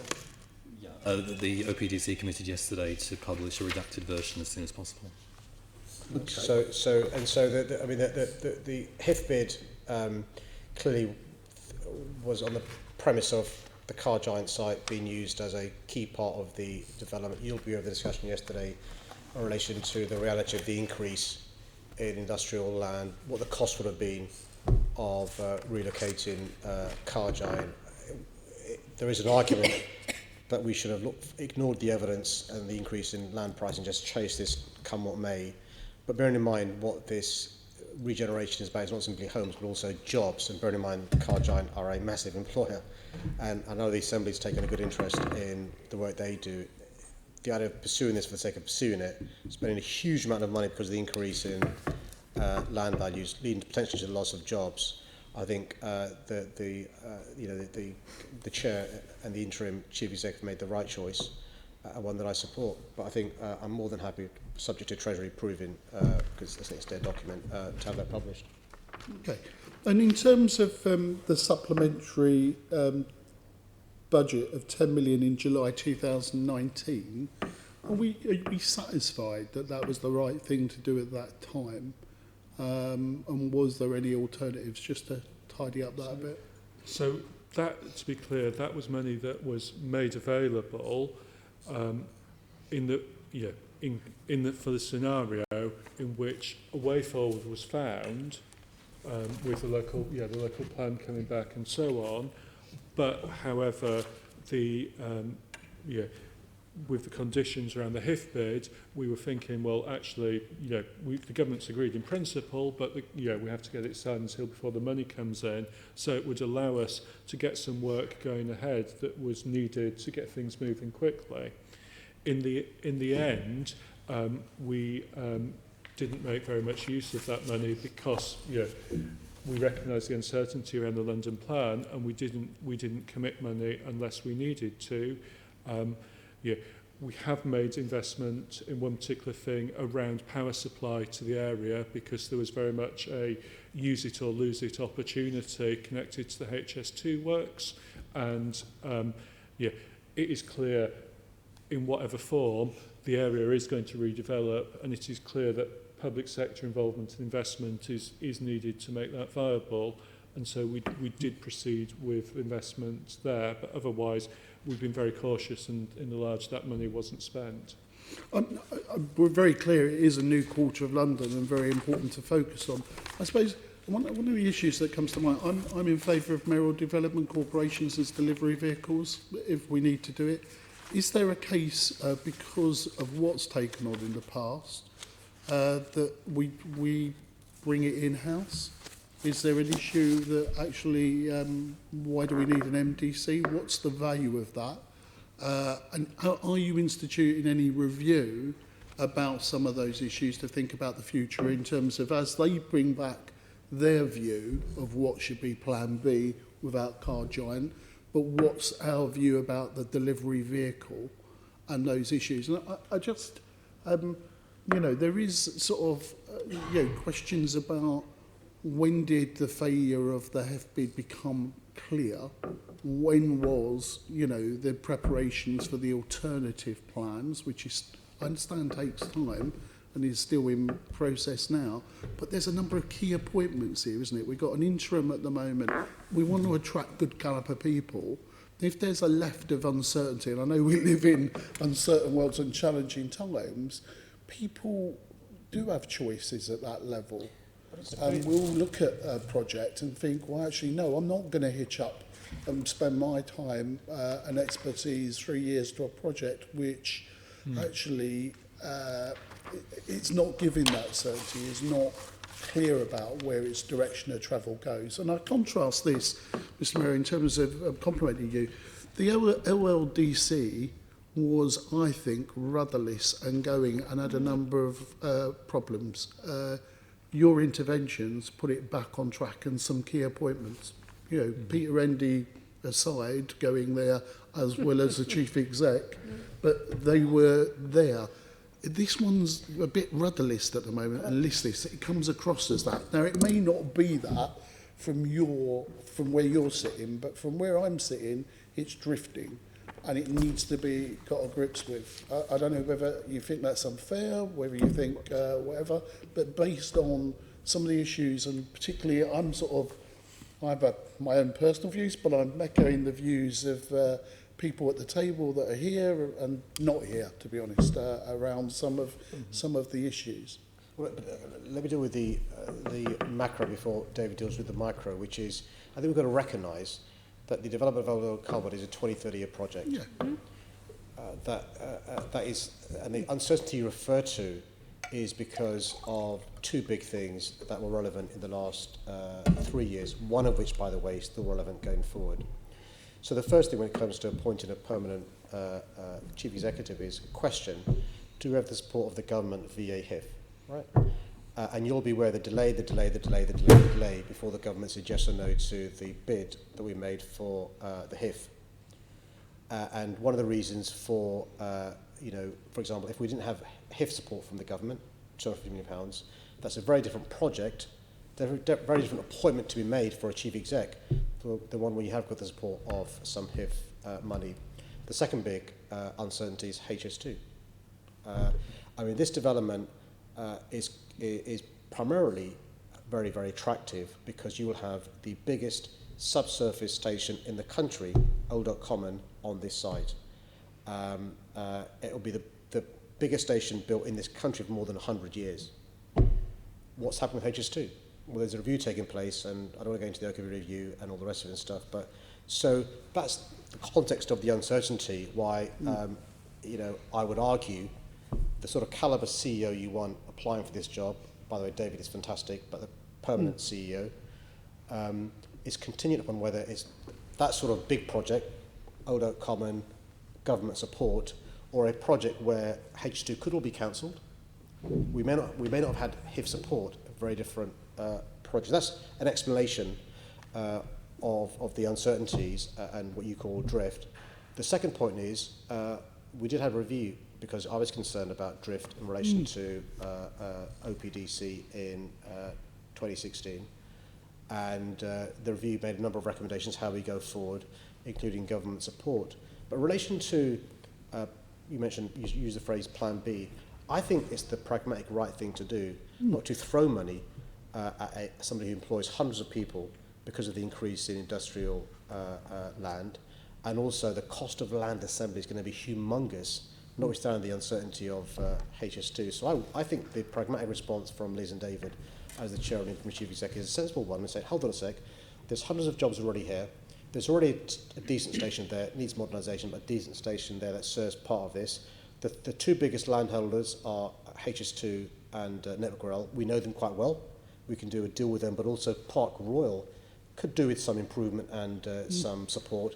3 good councils there who work really well on the DC, on you know, the Development Corporation with the chair and interim chief executive. So I'm reluctant not to throw the baby out with the bathwater here, but also I think we've got to recognise that the government wouldn't want us to throw money after this because we've got HIF money. We think the condition is to buy Car Giant. We throw additional money to get Car Giant because we're worried about losing this money. I think we've done the right thing, and I support Liz and David in doing this in relation to say, hold on a sec, let's not throw good money after bad money. Let's yeah, sure, we could have to return this HIF money, but actually the government doesn't want to waste money either, and the government will hopefully reward that sort of attitude and have a conversation about what more we can do going forward. And by the way, I think it's more than 5,000 homes have been given permission on this site already. I think 1,500 have begun, and so I want us to, you know, again label this, completely not a success because David and Liz have come with a plan how we can quickly move forward in the next 4 or 5 years with jobs and with homes as well. So I'm not advocating chucking more money at Car Giant. I'm advocating whether we could have pulled out earlier and understood that Car Giant wasn't ever going to be included, and when's that judgment call made. And I do think, and I suppose where I'm coming from is I think you're right. Here's a 30-year project, but we want to look for accelerators in difficult economic times, I think, but also about building those firm foundations. And I think that this does give you an opportunity to look at whether, and as a supporter of MDCs, I'd want to, whether it is revamped, a time for review again, because I think there are also some other issues about some of those transparencies of when you can't show your hand completely, and we are working in a commercially confidential environment in some occasions, but there's some issues around cancellation of board meetings, issues of actually taking people forward, because part of that 30-year strategy is about, as I said, setting directions, exposing what the potential of this area is. And you've rightly said, in terms of the industrial estate there, it's one of the biggest employers. How do we nurture that and grow that in difficult times? But equally, this could be a new location where new homes and new communities working with existing communities can give something back to London. So I just want to put that marker down. I'm going to bring in Assembly Member Pidgeon. I think I've covered that. You were here yesterday for the entire session. I just want to pick up in terms of the governance and the structure at OPDC. Obviously, they've changed their plan. What I'm wondering, Mr Mayor, is when did you know there was going to be a change to the plan? Were you consulted? Did you make the decision, or were you informed? How does that process work with an MDC? Well, I think the election may have, just to be clear, the council meetings, because of, as I understand it, is that the PERDA point you're making? No, but LLDC No, had theirs, so... the LLDC had their meetings. Yes, and it's worth, whatever. I think for the sake of this, I think it's worth getting clear what the position is. So, yeah, the point about the use of resources policy, which sets out the statutory provision, is that business as usual can continue. I've got the exact wording in here, but I'll not read it out because it's a bit dense. But business as usual of the authority should continue. However, yeah, communication and using taxpayers' money for public discussion of matters that could be controversial should not take place. And that's why for all matters, all meetings, there was great consideration about whether they could take place or not. So, yeah, we want as an administration to get on and deliver things and get on with our business. We want to do it in an open and transparent way. It was really good that there was a Transport for London board meeting during the pre-election period. I think that's the first, I'm told that's the first time that's actually happened, because we were able to review the agenda and say, no, okay, that business is not going to be electorally impacting, and we can do that. That same process goes through with the development corporations. With LLDC, it was felt that their meeting could proceed in public. With OPDC, given the significance of this and the impact on the local communities, the conclusion was that it didn't pass the test and that they couldn't. And therefore, the proper governance arrangements had to be followed in order that the decision making could take place. In terms of the other points you asked about, to cover them, in terms of as we've said, the increase in industrial land values has been a key challenge here. It's a matter of regret that the HIF process, and I'm not talking here specifically about OPDC, I'm talking about the process generally, is so bureaucratic and time consuming, and we've both had it's a large sum of public money, and so it's right that appropriate processes around it. But I do think what the government has in place in this instance is overkill, both in terms of the bidding process, which took far longer than it should have done, and then in the process around conditions and getting the approved bids to signed agreement. It's not been something that is conducive to making things happen and delivering the extra homes and other investment that we all want to see. And so as the government looks at successors to HIF, I really hope that they'll learn the lessons from that. In terms of specifically OPDC and the change of approach, I think there are two dates. I referenced them to the committee before Christmas. I've now got the specific dates in front of me. So on 13th of June, the Mayor met with the Chair and Interim Chief Executive, and they updated him on the challenges and the risks. It was agreed that the right thing to do, the local plan process was just weeks away then from its final hearing. It was agreed that the right thing to do was let that complete. Obviously, the local plan process is about much more than the specific Phase 1A or Phase 1B areas. So that was allowed to complete. And then after that came back in the autumn, and OPDC reviewed that and looked at the consequences, and obviously had discussions with their board members about what to do. Again, the Chair and Interim Chief Exec came in to see the Mayor on the 7th of November to advise him of their conclusion and asking if the Mayor would support them in taking this revised approach. Okay, so just to clarify, Mr. Mayor, that they came up with a plan and came to you saying, do you support this new direction, rather than you making the decision? They make the decision, but they consulted you on it. That's correct. Right. Okay. I just want to be clear on where decision making is. Do you have?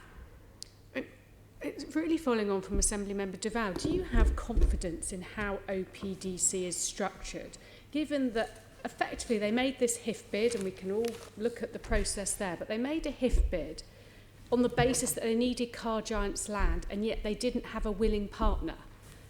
It seems to me it was a foolish bid to have made, and at that point should they have stepped back saying, we haven't got a willing partner, it's a large bit of land, let's rethink this, can we get them on board? Do you not... I'm not sure that's right though, is it? That's not actually right. Yeah, to be clear, Car Giant were intending to relocate, were buying land elsewhere in London in order to do so. What happened was that the land values changed, and that impacted Car Giant's ability to move in an economic fashion. And that same factor that led that Car Giant to change their position also had wider impact in the scheme. And so, this again comes back to the challenge with the HIF process, that it's such a long-running process. If we could move more quickly, then we could get on and things would have happened. But the process with the government, both in terms of the bid and getting that approved, and then when we got the approval, then all the work on the conditions, with all that going on, the economic picture changed. Well, obviously we're not allowed to discuss the conditions, but as soon as the conditions came through, it was quite clear it was not deliverable. And also, we haven't mentioned the planning inspector, who was very clear that they could not build on the Car Giant site. They couldn't. So I think there's a lot. Let me just finish. There's a lot of things there. And yes, some of it you couldn't have predicted, but some of it at an earlier stage you could say, hang on, this doesn't feel right. So what I really want to know is what confidence you have in the individuals and the processes around OPDC, and whether, given what's happened, and this is to the Mayor, whether you might think about reviewing it a bit, rejigging the structure to strengthen it so you can have full confidence in it, given reputationally it has been damaged. So can I just deal with some factual points before the Mayor deals with that? We need to be very clear on the chronology here. What happened was that, the HIF bid was approved, then the conditions came, then the local plan came. The market conditions were changing by the time of the HIF conditions. Thus, we already were in a really challenging situation before the local plan inspector reported. The local plan inspector did designate the Car Giant land from being strategic industrial land because he recognised it was going to be developed, but given the change in market conditions, he concluded it wasn't going to be developable at that time. And so,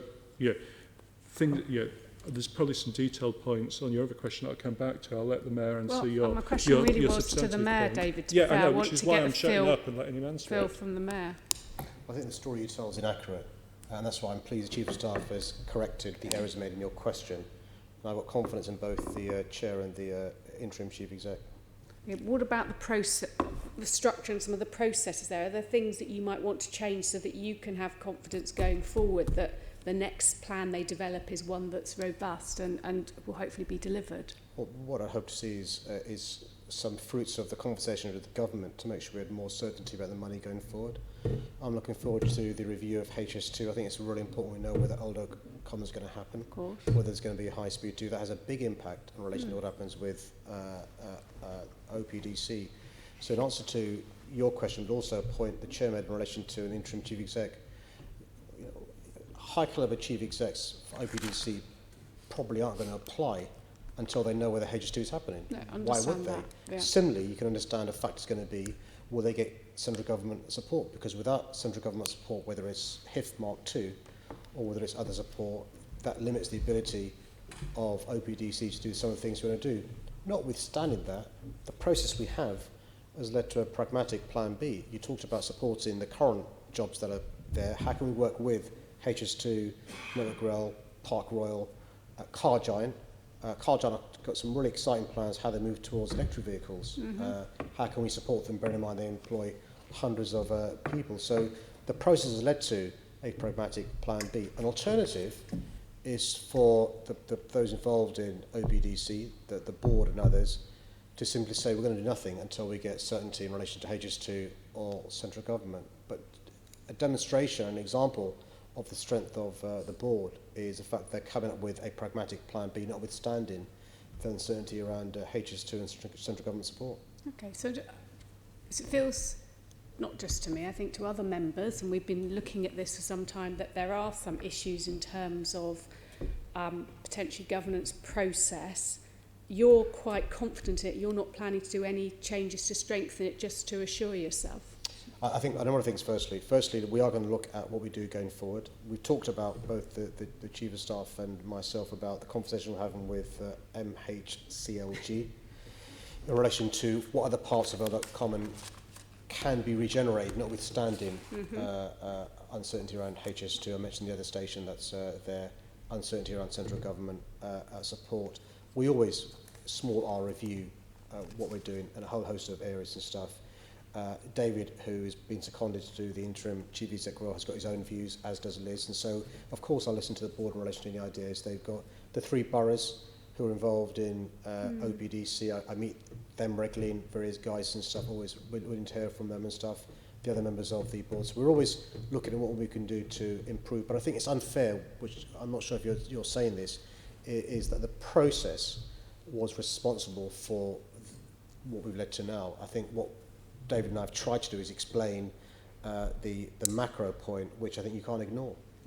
I think what I was trying to say is that I think that possibly at an earlier stage they might have said, actually this plan is not going to go anywhere, we need to review it, and it feels it was too late from some of the evidence we've seen. But I'll leave it there. We've had a good discussion on it. We've got lots to get through. Thank you.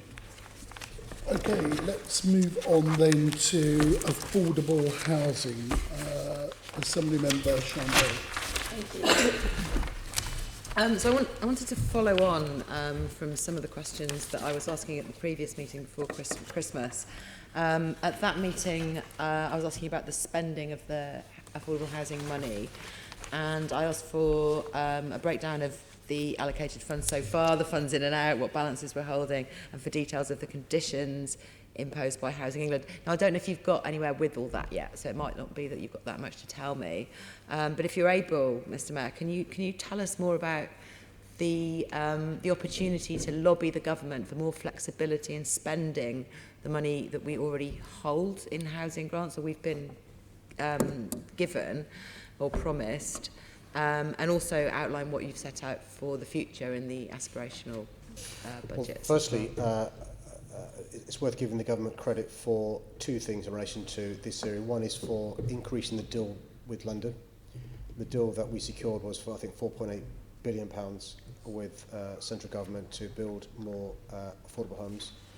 The second big change was the government agreed to change the definition of what an affordable home is. If you remember, previously it was a focus on intermediate homes. We were very unhappy with this, and the government agreed to change that so we could build the sorts of homes I think Londoners need.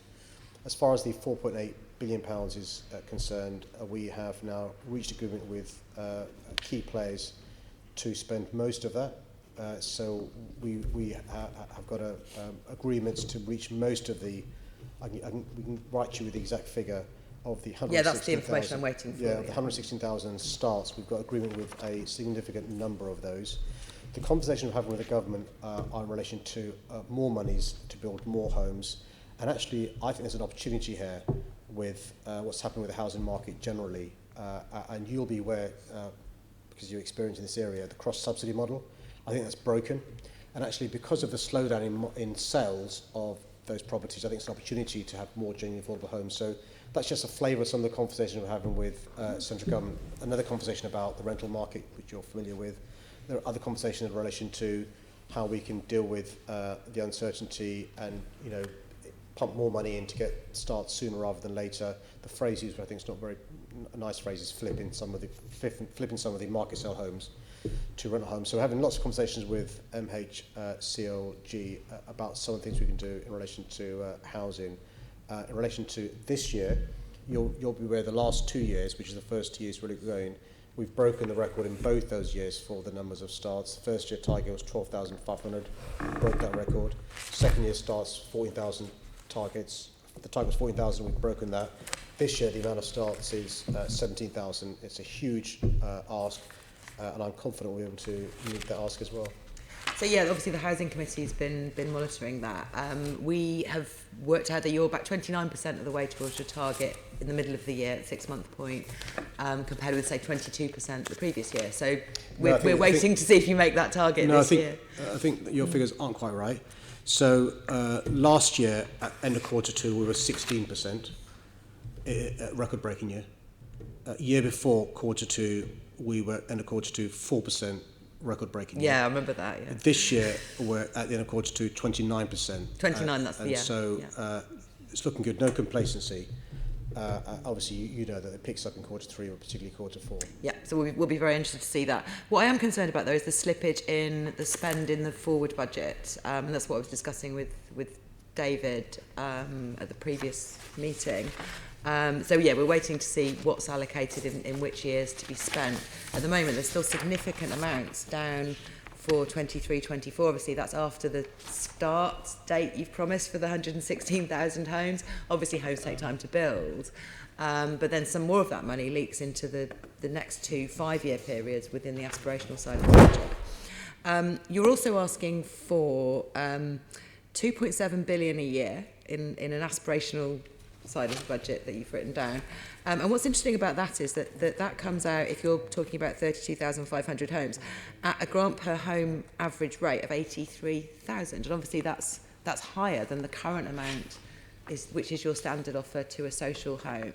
So it seems to me you're making the case to the government that we need to give higher grants for more social homes. That's right. I mean, that's a question. Sorry, is that right? So we always negotiate grant rates with individual deals. Yeah, this is the average across the whole of so I mean, the average is because I mentioned the cross-subsidy market and stuff, and does that provide opportunities and stuff, and so we have conversation with the G15 and others and stuff, and you'll be aware, for example, during the course of the summer, we gave some additional support to those housing associations who were really worried about the macroeconomics, about Brexit and all the rest of it and stuff.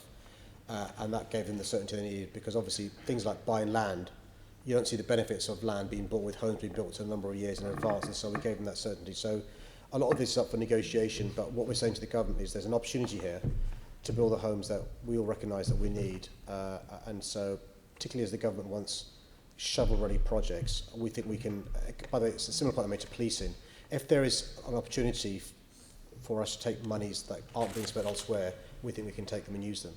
Yeah, so what essentially from what you were saying before, this is taking money that would be spent in the future, but bringing it forwards to convert homes that would be market within schemes that already have planning and are already underway, for example, to more social homes. Is that the sort of thing you're talking to the government? No, so the £4.82 billion, that's we've reached agreement with most of those now for the 116,000.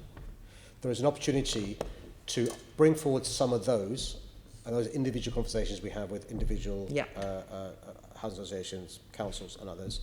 Separately, there's an opportunity provided by what we face in relation to the macroeconomics to, I don't like the phrase, but to change the tenure of convert, homes. I think. Yeah, it's flip. I think the phrase uses flip, which sounds horrible if you're, but to flip from some of the market sale to that's with new money, not with existing. That's the idea. Money. That's the hope. Right. Okay, that makes more sense.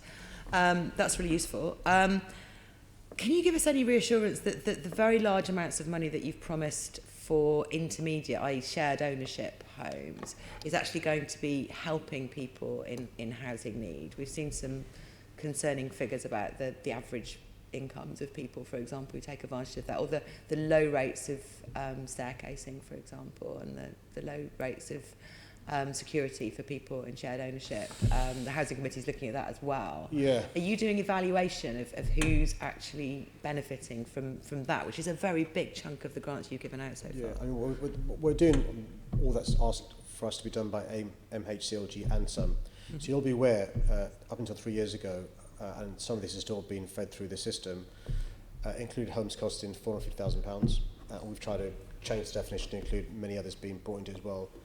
But if you just do the maths, a home that cost £350,000, a deposit of 10% is £35,000. And so I think I can see the exact figure, but there is the calculation used by the housing team, which I think is a a joint income of, I think there's a figure, I'm not sure what it is, but it's that figure is there. I think it goes up to 90,000 Yeah, now. I think it is, yeah. And so that's the figure we've been using, but a lot of the homes being given permission, certainly those that come to me, are a lot more affordable than that. But you'll appreciate we're working with a deal done with the government, which we've tried to adapt as much as we can, and the government has allowed us to change it. But it clearly needs to be far more affordable to far more Londoners. Okay, I wanted to move on to the capital side of the housing. Sorry, that is also capital. The revenue, on the revenue side of the housing budget, it seems like the money that was allocated to the Housing and Land Directorate last year went a bit unspent, and you've maintained the outturn budget more or less for the next few years. You confident you've got enough in your team there, and did you over plan last year? Sorry, I can tell you what page that is. Just dig out the dashboard. Sorry, I've jumped to another section of the budget myself.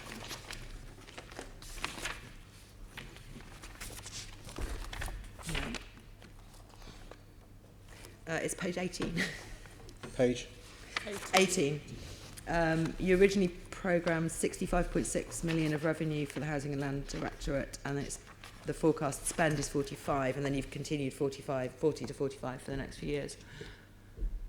So I was looking at the Q2 dashboard, which gives the latest actuals and plan. So the housing and land overall revenue budget is £85.8 million, and their latest profile would be £78 million, so 91% of expenditure was what they were saying at that point. That doesn't really correspond to anything in this budget document. Yeah, I imagine that's because the budget document will be net, and this will be gross, and so it will include money that we've brought in from external sources, including for rough sleeping. So that's probably why. So I was going to the dashboard because it obviously gives a breakdown in terms of what's going on and why, which I thought would be helpful. Okay, so all of these directorate expenditure items on page 18 are net of things that we might receive elsewhere. That would be useful to know for the future. Okay, great. And going back to the capital table, which is on page 64, that's helpful. There's one item I wanted to ask about specifically, and then just a bit of clarification on what appears in which budget lines would be useful as well. The first one is the Community Housing Fund, which was the 2019-20 budget said was going to be 15 million spent this year, and only 1 million has been spent, and then 4 million is programmed for this year with more coming later. What's going on with that? This is a slow project by the looks of things. Take up, just going back to my notes from the budget process, take-up has been low, although there's been good interest from community groups to deliver promising schemes. Originally, half of the total capital budget was allocated for 1920. However, the deal with the government, we can spend that until 23, and a mitigation was put in place to recruit a dedicated staff member to provide more support to community housing groups to help things move forward. So the government said to you the original budget, which you were going to spend half of this year, could now be spent over more years to get it. So my understanding is that it's all right, here's money, here's when it needs to be spent by. Obviously in our budgets we presented initial profiling of that. Given the challenges I think I can understand that community groups would face in mobilising and really getting projects moving, that hasn't gone as fast as we'd previously thought, and that's why the extra member of staff to help them is our response to try and get things moving. Great, so that's a start-up issue. So if in future, once it gets going and these promising schemes start coming through, there is potential to supplement that with more. It's not like that's permanently a slow thing. Yeah. I mean, obviously it's very dependent on the community groups because it's community housing. It's not for us to drive. That's really useful. Okay, thank you. And then there's two lines in this table. One's called GLAP Land Fund and one is called Land Fund. And comparing it with last year's budget and the lines that were in that, and also the, this is really confusing, and also the budget submission from the Housing and Land team here, I'm confused as to which is which, actually, because in last year's budget we had 3 lines: Land Assembly, Accelerated Construction Fund and Small Sites, which between them added up to 146.8 million. And then we had the MHCLG Land Fund, if I'm right, where am I? The Land Fund, which is the MHCLG Land Fund, at 125.5, and now the 125.5 is labelled as the GLAP Land Fund. So, is there an error in that table? That where the two things, and can you clarify, and can you confirm that those 3 lines from 2019-20 are the ones that are now in what's called Land Fund here? Okay. So the place, Chair, I start from in this is the GLA's budget submission, GLA Mayor budget submission, and that has in it at Appendix 4 a draft capital strategy, and what that gives is a definition of what each of the categories are. So you can see that there's the GLAP Land Fund at para 312, small sites at para 313, and then the other land fund, which is the MHCLG one, at 3.14. I think we possibly should write, if there are detailed questions there about I'm trying to match up differences projected between versus that spent and what's in the group budget. That'd be really I think the high level point about these 2 items is obviously the GLAP Land Fund was something that we talked before Christmas, didn't we, about the use of affordable housing grant when that's yet to be spent, because a lot of it is spent on completion of projects in future, to create an investment fund, and so that reflects that. And then the other land fund is the MHCLG one, where they came along later and offered some money for that. And yeah, what's worth saying is how we approach the 2. Obviously, the GLAP Land Fund is our own fund. It's our own cash flow, and so we have more choices about what to do with that. Whereas the MHCLG Land Fund is government funding and with some conditions, and so really the initial priority, if there's if you've got an interesting opportunity, if we can do that through the MHCLG scheme first, we will do so, because we've got the government money there which we need to use, and if not, then we'll pick it up through our own fund. So that, I assume, means that things like things that were separately labelled Land Assembly, Accelerated Construction Fund and Small Sites Funds, those are MHCLG programmes, therefore. Yeah, so the MHCLG Land Fund includes Accelerated Construction, which gave us £100 million, Land Assembly Fund 260 million, and Small Sites Fund 126 million. Yeah. Right. Okay. The separate thing that you see sometimes as Small Sites Programme is a LEAP project. So yes, two separate So now organisations something's called coming Small at the Sites same Capital problem. Programme. Yeah, okay. Great, that seems to reconcile most of that from my point of view.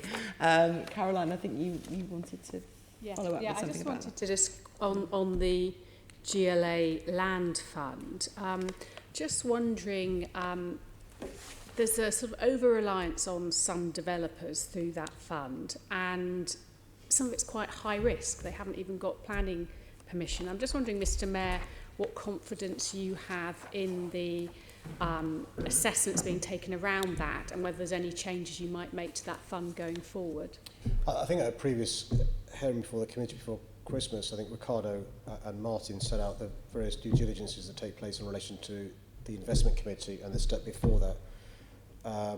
And so there's a lot of work that takes place before we decide to give a loan, which is what the land fund essentially is, to developers to come forward with a scheme. Often it's because it accelerates a scheme, as a point made previously in relation, made by Sean in relation to a previous question in relation to work with government. So, but for the loan, the scheme may take some years to bear through, and the idea is to get it back. And so we do the risk assurance in-house, and the investment committee also has external expertise as well, so we make sure we are kicking the tires properly to make sure things happen. The obvious question that I ask is, well, if it would have happened anyway, why give them a preferential deal? And the answer is, it's only if we can add value to take advantage of the land fund. And obviously the decision making for this fund was devolved from you to the executive director. Is this something, given it is high risk and given the sort of nature of this, it's about escalating and speeding up the delivery of the housing, is this something that you might consider taking back to make the decision yourself? Is that something you've considered? Well, it's not dissimilar to a question raised in a different context by Susan in relation to what we received from the LFB. I mean, if you're saying, should you not decide whether this happens, well, the advice I rely upon is the investment committee who are deciding now. So the point is to have the right people around the table in the investment committee to do the kicking of the tires here, talking about the due diligence, and then give them the autonomy to make the right decision. There are various checks that take place. I don't want to pretend some of it isn't of risk. Of course it's of risk.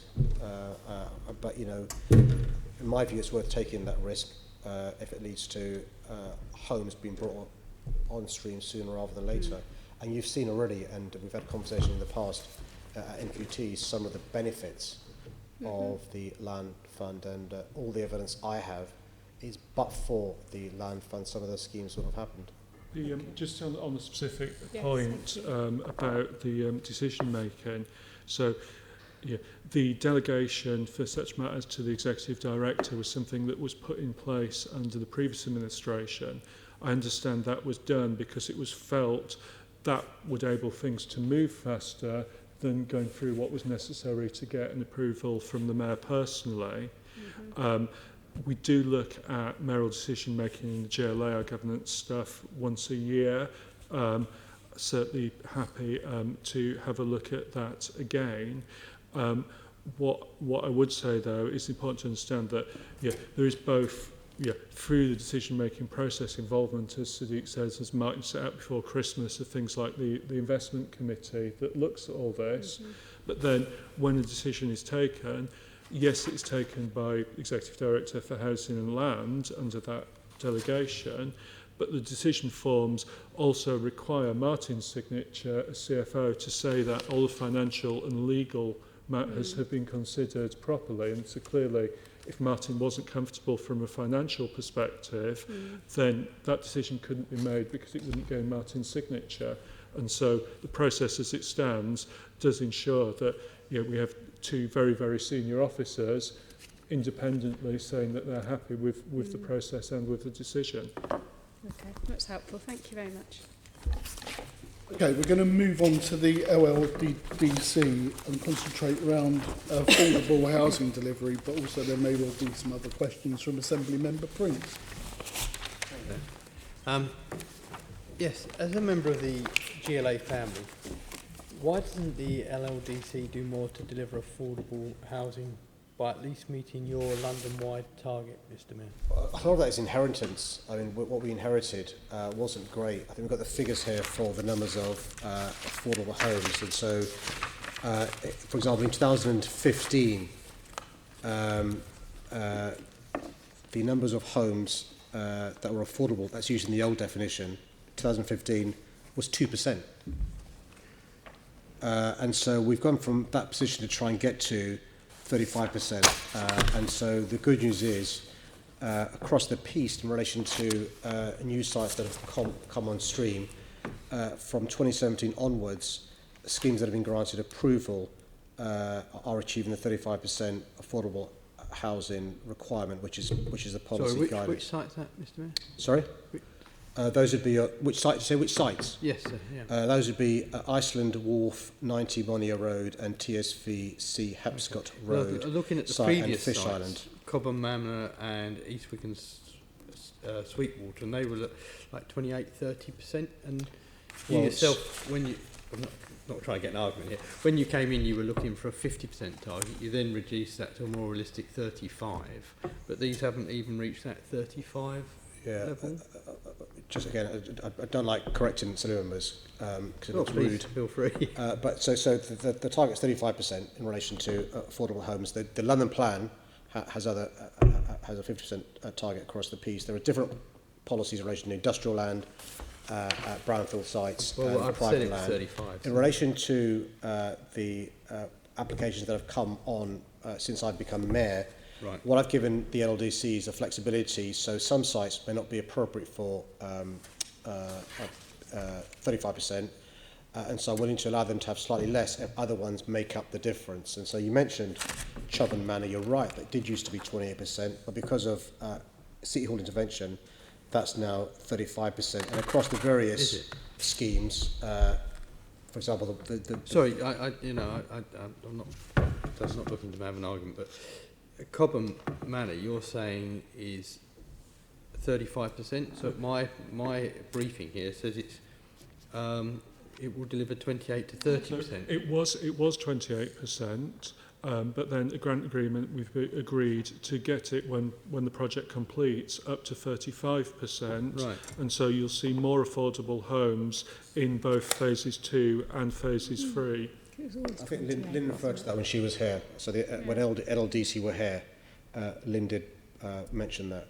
And she also mentioned that across all the various sites, if you add them together, it does come to 35% affordable using our definition rather than the previous one. So just to get some clarity, so are you saying that the aggregate is 35, or that the two sites we've just referred to, Chobham Manor and Eastwick and Sweetwater, they will deliver 35%? So it's about, my understanding is it's about bringing the aggregate to 35% on completion. So they won't deliver 30%?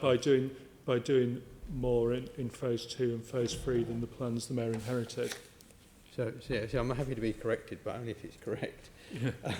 But it's 35%. Oh, sorry. What don't you my understand? Briefing tells me that they will deliver 28 to 30%. That what David has just said, it gives me an impression that what this is saying is correct. David, what are you saying? So what I'm saying is a grant funding agreement with L&Q has been agreed to increase the percentage of affordable homes at Chobham Manor from 28% to around 35% on completion. Right, so when it's completed. So it will on be 35. completion, Okay, i.e. the end of all phases. Right, so yeah, it's probably somewhere in between the lines here. Okay, so if we can move on to say Stratford Water and Pudding Mill Lane and Rick Roberts Way, they have a target of 50%. Is that deliverable? Yes, and a lot of effort has gone into coming up with a plan to enable us to do so. But only if this mayor wins again. It's too expensive. Which brings me to my second point. Yeah. Is this possibly, because of those high affordability, is this possibly the reason why the LLDC is struggling to show a profit? So when you say struggling to show a profit, what do you mean by profit? How do you assess that? Well, if you look at the whole of LLDC, it's struggling in a number of areas. Certainly in relation to the, I'll loosely call it the amusement park, but the Queen Elizabeth Park, it's struggling on the facilities there. But also we know that there are issues around cash and capital.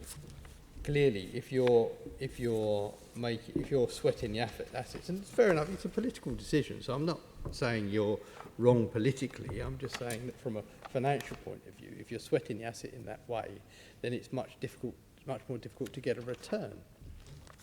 I think we're possibly muddling up a couple of things there. Let's try and set it clear.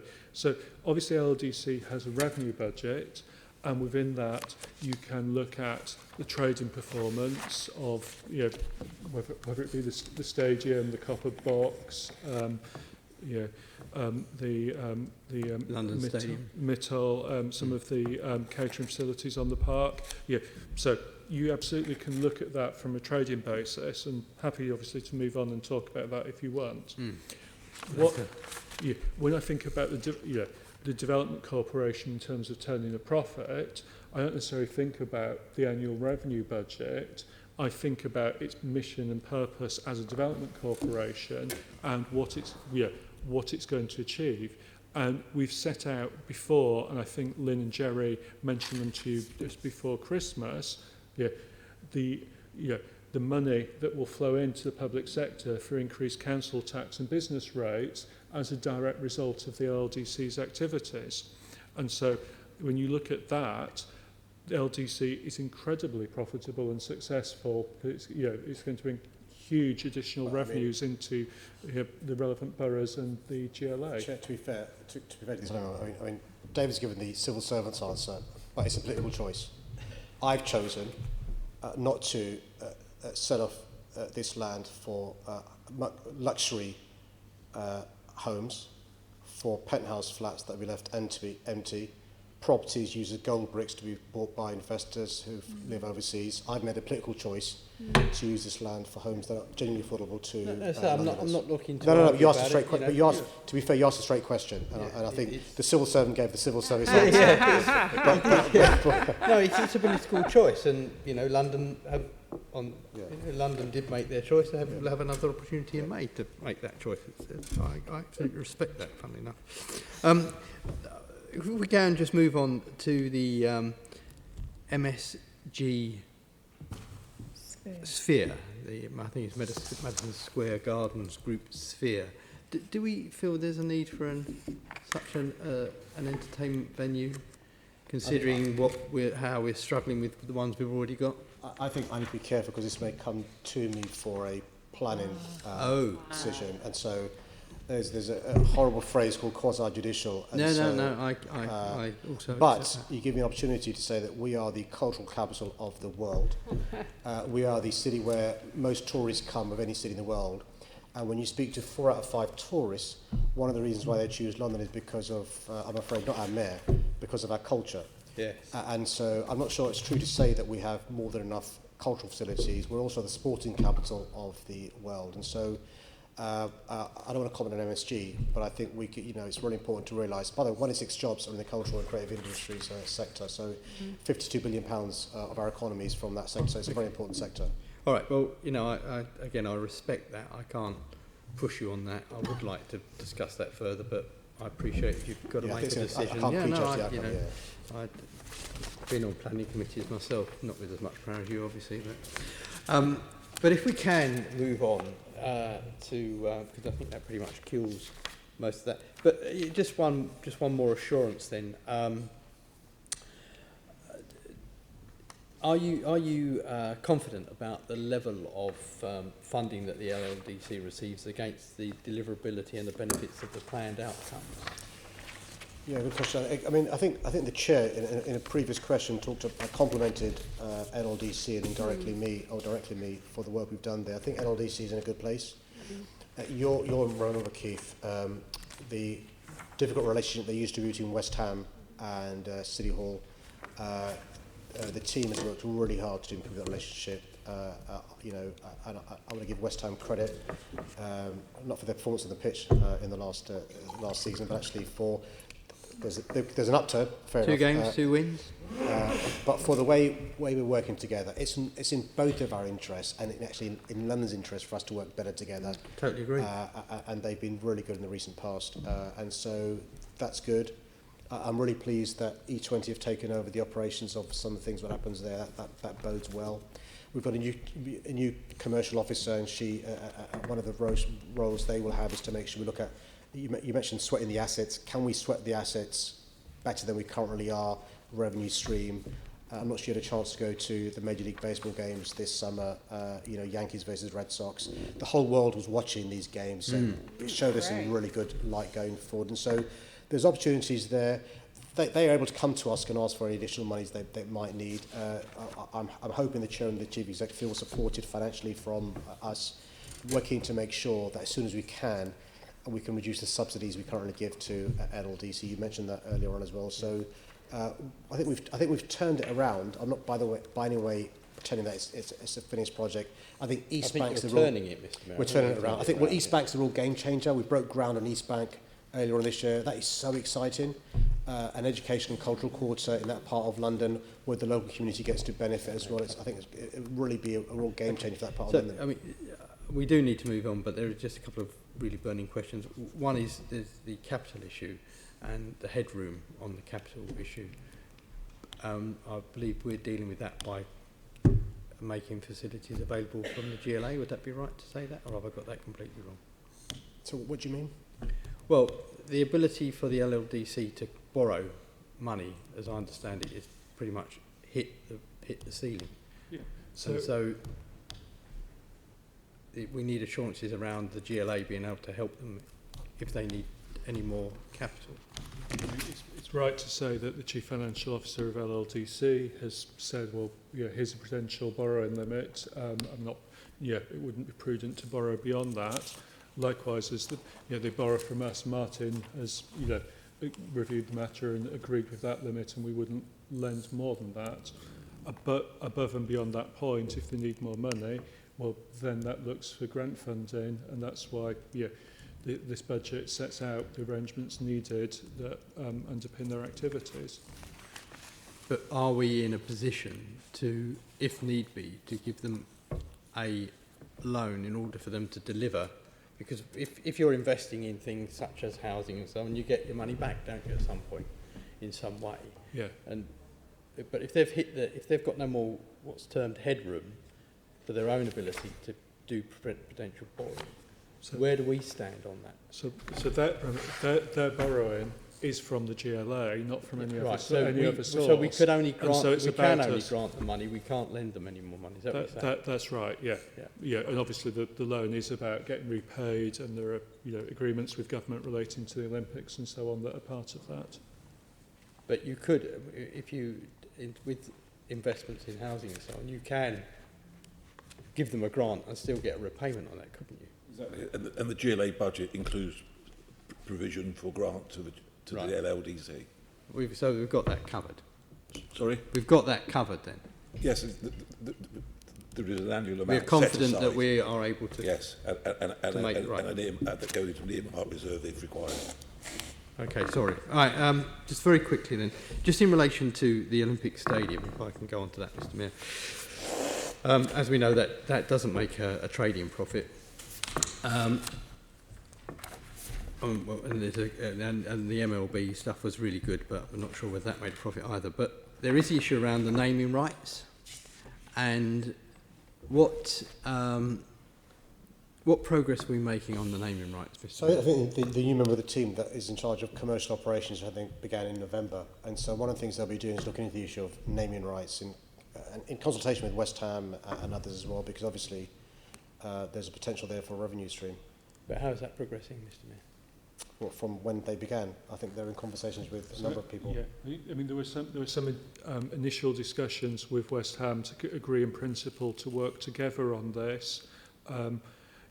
So the new Chief Commercial Officer started in mid-November, so she's doing a certain amount of scoping work around this because, yes, it's about involving West Ham, but it's not necessarily just about the London Stadium, because obviously there are other assets in the park, the Copper Box, for example, and so, we need to get the right strategy that, looks to leverage, as much money as we can from that. The only thing I would say, Mr. Mayor, is that it just appears to me, David, is that if we were to just move on with the London Stadium and get naming rights done there, you're looking at £5-6 million worth of revenue. If you know anybody willing to pay that, we'd be happy to talk to them. Please send them our way. I don't think it works quite like that. But well, you've just mentioned two figures, plucked from thin air, of £5 million. Well, no, I'm reading from my briefing notes, Mr. Mayor. So well, I'm not sure where they got this. I'm happy to speak to you, the person who wrote your briefing notes, about any opportunities to bring £6 million to London. Well, I think then that's fine. So if you would be kind enough then to let me know how we are progressing with those. I think those discussions with the with West Ham, then that's fine. Assembly Member Prince wasn't at. I think when Lingana was before us, actually outlined a timetable of those discussions, and we'll just correct that information with you for sign off, and then we'll provide that just to remind ourselves again. Okay, because it was Assembly Member Prince wasn't there at the meeting, and I think there was a detailed timetable, and reiterates what the Mayor said about the conversations with West Ham, and there is a matter about the conclusion of those, because it does depend on, even though there are other issues other than the National Stadium, but also the season, football season, and everything else that goes with it. I just want an update. Yeah, no, on of where we course. are, really. I think we can provide that. On our part, I think we've got there. Can we move on then to Assembly Member Pigeon and Transport? Thank you very much for waiting. Move on to transport. I'll be fairly brief on this. We went through quite a lot of this yesterday. Obviously, last year we were assured that the additional £2 billion would be enough to complete Crossrail. Clearly, that's proved not to be the case. We've now been told an extra 400 to 650 million is going to be needed. Just really for the Budget Committee, I know we discussed this before Christmas, Mr Mayor, but how confident are you that that is going to be, as it were, the final bill, and how are you looking to fund it? Just to finish off your question, that's the capital cost. There's the revenue Yes, loss as well. It's going to move on. I know you know, Yeah. but just people. Yes. But the revenue is between 500 and 700 million pounds. And so I think when the chair and chief exec came before the plenary, was it the Transport Committee? Transport Committee, big one, before Christmas, they both said that in January they'd be able to let us know when they think central section would open. Notwithstanding the answer to that, they thought the capital cost figure wouldn't go higher. Mm-hmm. So even if it's the worst case scenario for when central section opens, they currently think that's the capital cost there'll be. Just to get reassurance to us as the sponsors and DFT as well, we've asked KPMG to do some assessment of the Crossrail stuff. I'm not going to criticise KPMG, so this shouldn't be taken as a criticism, but I'd be surprised if the KPMG figure wasn't a bit higher than the Crossrail figure, because you'll appreciate I want to err on the side of caution, and I wouldn't blame them to be a bit risk averse, but you know. And when are you expecting that? I think it's January-ish. I suspect it may be post the Crossrail board meeting that provides the start date. Yeah, so the Crossrail board is, I think, due to meet next week. I don't think they've got a believe meeting this KPMG will be Thursday. back by then. I think KPMG will be later in January. Yes, I think they've got 2 meetings in January. Mike was referring to one this week. And will that then be published so we can see what KPMG have assessed? I certainly want to, particularly since the new regime took over, want to publish as much as we can, as soon as we can. I need to check with the DFT, just because we've got to make sure DFT are happy as well, but I don't see any good reason why we shouldn't, subject to the usual commercial sensitivities. We don't want to inadvertently lead to contractors, and again, I'm not wishing to slur them, up their prices because they think there's more money in the kitty. And in terms of securing that additional capital, is there any progress? Because you're discussing it, I think, with government, aren't you? Again, and not criticism of government. I think they've all, a lot of them have been on the on. holiday, Christmas period and stuff. But the TfL CFO is in contact with relevant officials at DFT and Treasury, and again, those conversations are ongoing. And then the revenue side, as you say, huge amounts of revenue loss to TfL that they had predicted. They outlined yesterday when they are cautiously predicting the line sections will open in order to fund for their budget and business plan. Do you want to set out again how much is the loss to revenue and how you're meeting that gap? Yeah, thanks for that. I'm sorry, I preempted your question, Carol. I'm sorry for that. So the revenue lost by the delayed Crossrail opening is between 500 and 700 million pounds. And just to remind others, not you, is that the additional fares revenue comes not from the central section, because that's people from one TfL service going to another TfL service, but it's from stages 4 and 5, which is the east and west loss of revenues there coming into TfL coffers. Hopefully Mike will have explained, just so I've had a chance to catch up with the Commissioner, there's a plan over a number of years. They factored in that loss. It's not in 1 year, it's over a number of years. TfL are currently working on their business plan, and so I hope when that's published, you'll be able to seek the reassurance that you need, as indeed Londoners do, that there is a plan to make sure we still can do something which many said was not achievable.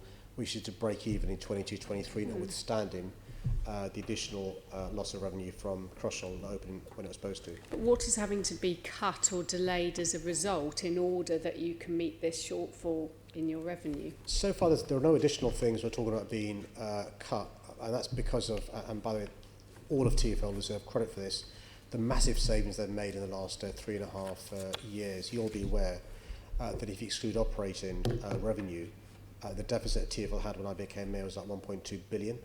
It's now, roughly speaking, £300 million. We're still trying to reduce that. For the first time since TfL was formed in 2000, our revenue costs have been going down.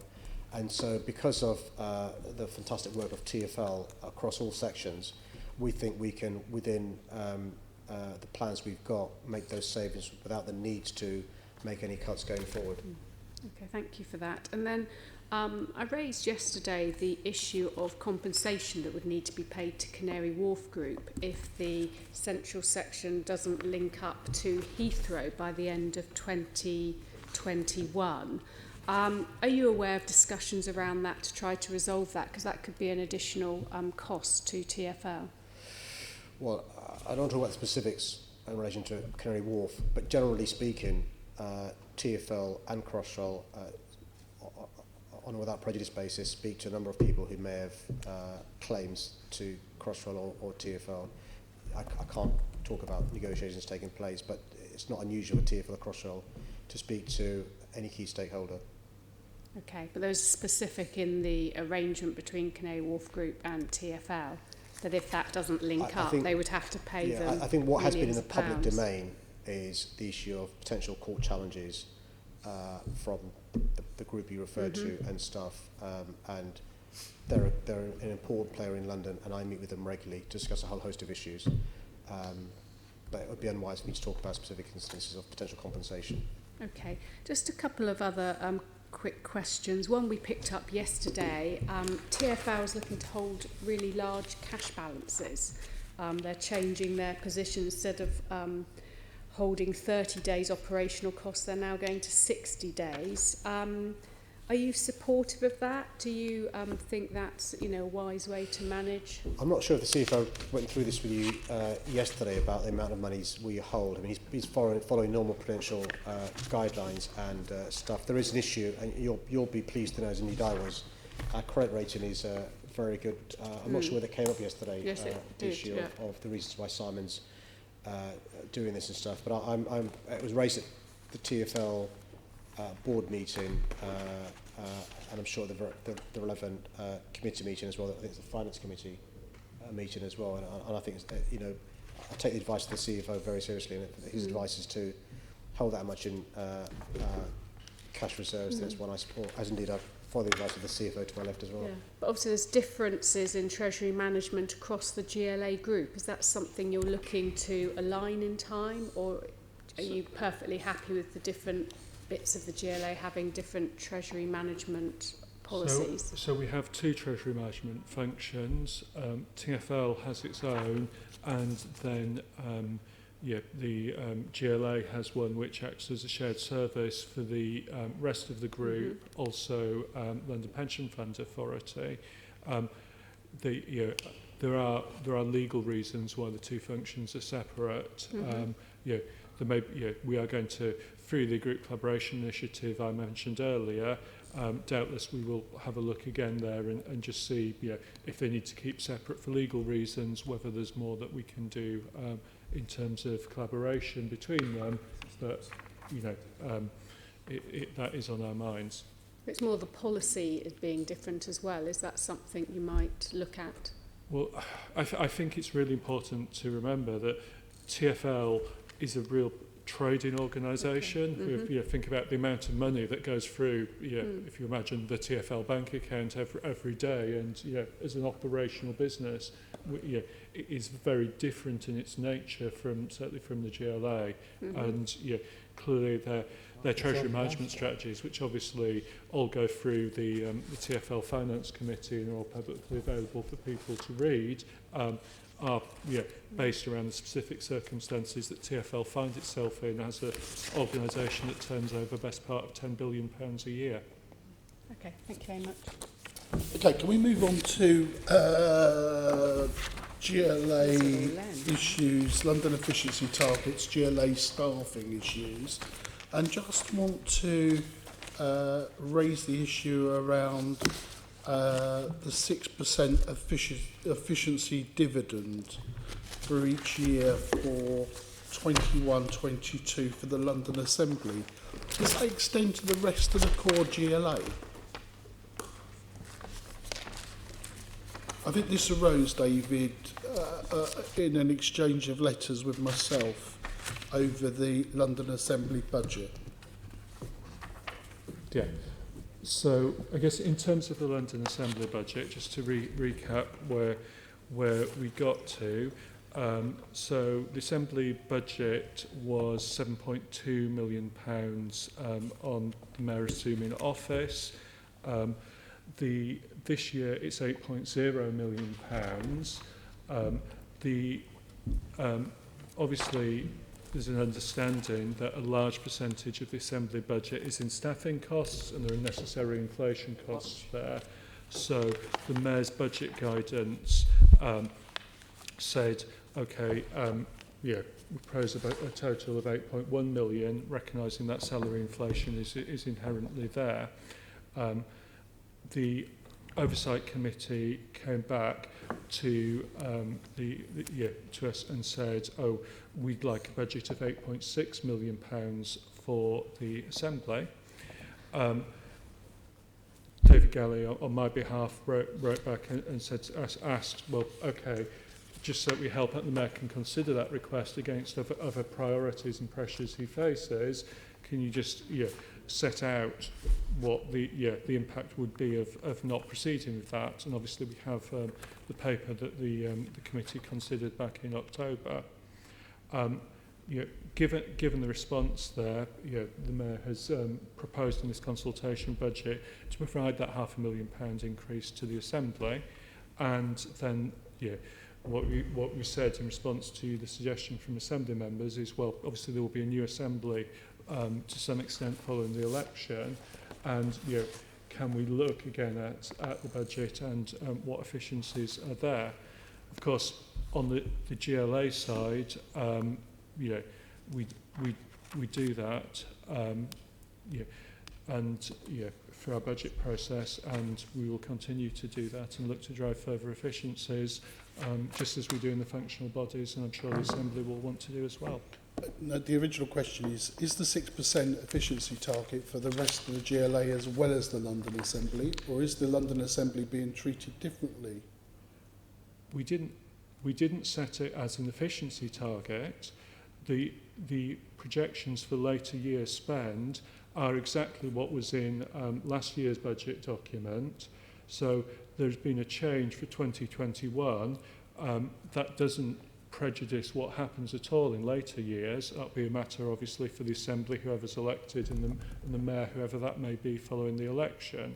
So, and it was, further to our exchange of letters, the idea that, yes, we will look at the Assembly budget and expenditure again and agree what the right level is. So, there's nothing in either direction to say that the numbers that were previously set for later years are automatically the right ones. So just for clarity, if I can just interpret what you just said back to me, just to make sure it's clear, there isn't a 6% efficiency targets, but there is an expectation that the Assembly, which it was going to do, would review its budgets anyway, and that there would be an efficiency element to it as per the rest of the GLA, because that's what you do. That's what we do every budget round.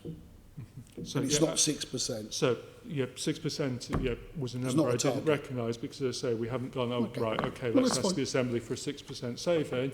The Mayor has in this consultation budget, and we know we haven't. No, I think we agree that we contribute to the as per the rest of the organisation. We stick to any targets or budget advice that the Mayor gives in terms of setting the budget.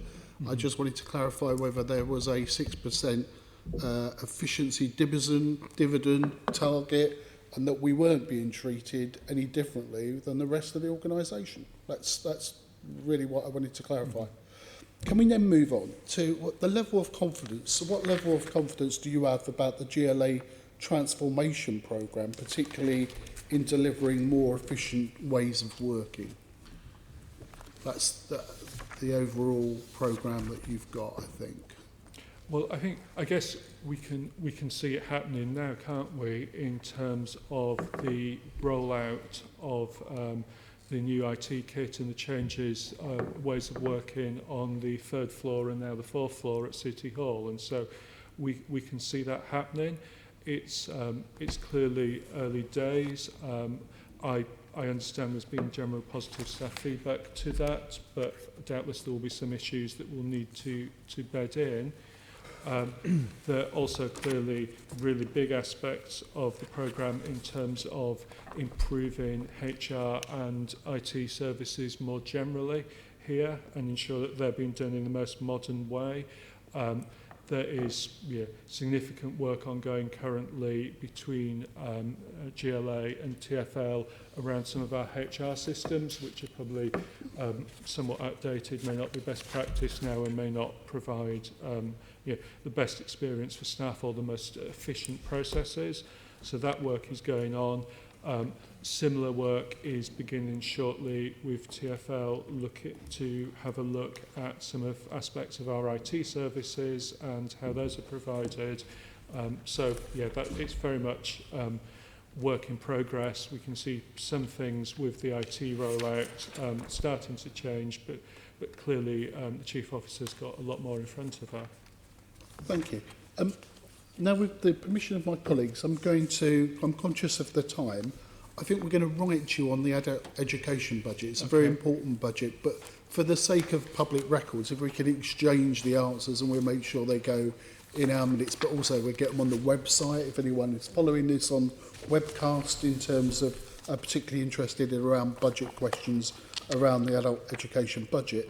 I want to move on to item 10, which is the environment budget. I'm looking for Assembly Member Berry to lead this conversation. Okay, so I'm specifically looking at the environment part of the Development Enterprise and Environment Directorate, if that helps at the moment, because obviously there's a lot of things that affect the environment that are within transport, and I'll probably ask about that in a moment. But what we can see in the budget proposals this year is an increase of around about 2/3 in the amount being spent in that directorate, and helpfully in the budget submission there's a table that outlines what the new funding is for things like Breathe London, climate change adaptation, which looks good, more funding for refit and warmer homes. There's a set out of how much is being spent in each part there. So that's good. It's nice to see some more activity. My question is about the goals of this and how we can monitor whether we're actually delivering on things that actually make a difference. In the priorities for 2021 and beyond within the budget submission, there are 14 goals set.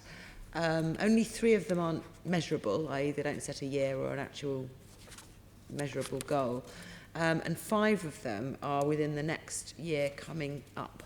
So if it's okay, I'd like to ask about the 3 that aren't measurable and the ones that are due to be delivered this year. So, starting from the reduction in nitrogen dioxide emissions, which was aimed to be achieved, a 90% cut in bus emissions and a 40% cut in overall emissions by autumn of 2020-21. Are we on course to do that? I've not got those numbers to hand. I'm really sorry for that. That's okay. Shall I read them out and then get you to tell me if I read all of them out? Can we just check that they're on David's dashboard? I've got so much, a number of different ways we could go on this, right? The dashboard's made of paper. Sorry? So your dashboard there is made of paper. That's right. So I don't know if these only have bullet points. They don't have numbers, I'm afraid. But it's the direct cut in nitrogen dioxide emissions. Then we've got planting thousands more street trees by 2020-21. That's not as measurable as I would like. And improving up to 150 green space projects. So whether we're not going to achieve that in this current year, that would be useful to know. Then we've got delivering 100 new drinking fountains by March 2021. So that's by this time next year. And by March 2021 also finish the demonstration projects of new energy systems, and having a reduction and recycling plan in place for all London boroughs and the City of London by 2020 appears to be a goal in the current year. So have we achieved that? Chair, I'm very happy to write to the committee to give those answers to those very reasonable questions. And I apologise. I mean, had I noticed, I could have got the answer. No, that's great. And, Yeah. and the What- 65% funding is presumably to get this all done. Yeah. So what the dashboard gives us, which obviously the committee has, was sent to it on the 18th of November, is a view on 1920 performance, which obviously is part of the bigger picture. If I were, yeah, we've had conversations in the past around this table around performance reporting. I think, and the committee's feedback obviously is very welcome and appreciated.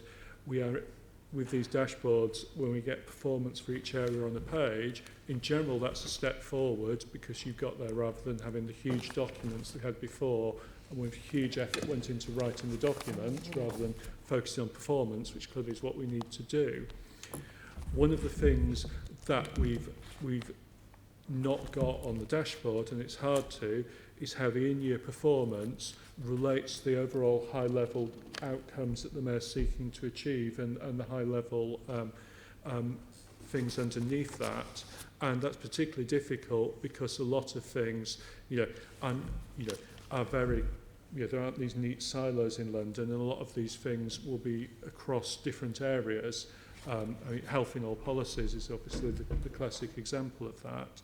And we definitely have work to do about how we evolve from the information we present. And so, you can see exactly where we are on 1920 delivery for about a dozen different performance indicators on the environment, for instance, and for about 15 different goals. So it's all there and set out. But how you go from that to seeing, well, what is the bigger picture, and how are we on track for bigger picture, and how does this year's performance play into that? And that's very much where we as an organisation, in my view, need to go next with this stuff. And I think it's progress, to be honest, because we've been in this meeting before where there haven't been any KPIs at all, let alone measurable ones, and for only a small proportion of these to be only slightly vague without actual dates, then that's not terrible. But if we could get progress on the ones that's supposed to be delivered during because we're doing 2021's budget, that would be incredibly. If you set out clearly what it is you want, and then we'll happily provide it or reference it where it's already in the public domain. Yeah. Overall, the one-off projects budget is dropping, but it seems to me like that might be basically being replaced by more ongoing money. So is that the Which ones did you mean? Which one-off project did you mean? The one-off project. The one-off project. It doesn't actually. No, it doesn't. So in the GLA budget submission, you're looking at the table underneath para 4.15. That's right. Yeah. You won't have the. I mean, it's in terms of the GLA budget this time. One of the things that we did was, particularly for the environment, where, some activities had been on a pilot or just an initial basis, and the focus in previous budget rounds was on just getting them started at all. And, then where justified, this budget has been about, allowing them to continue on a recurring basis.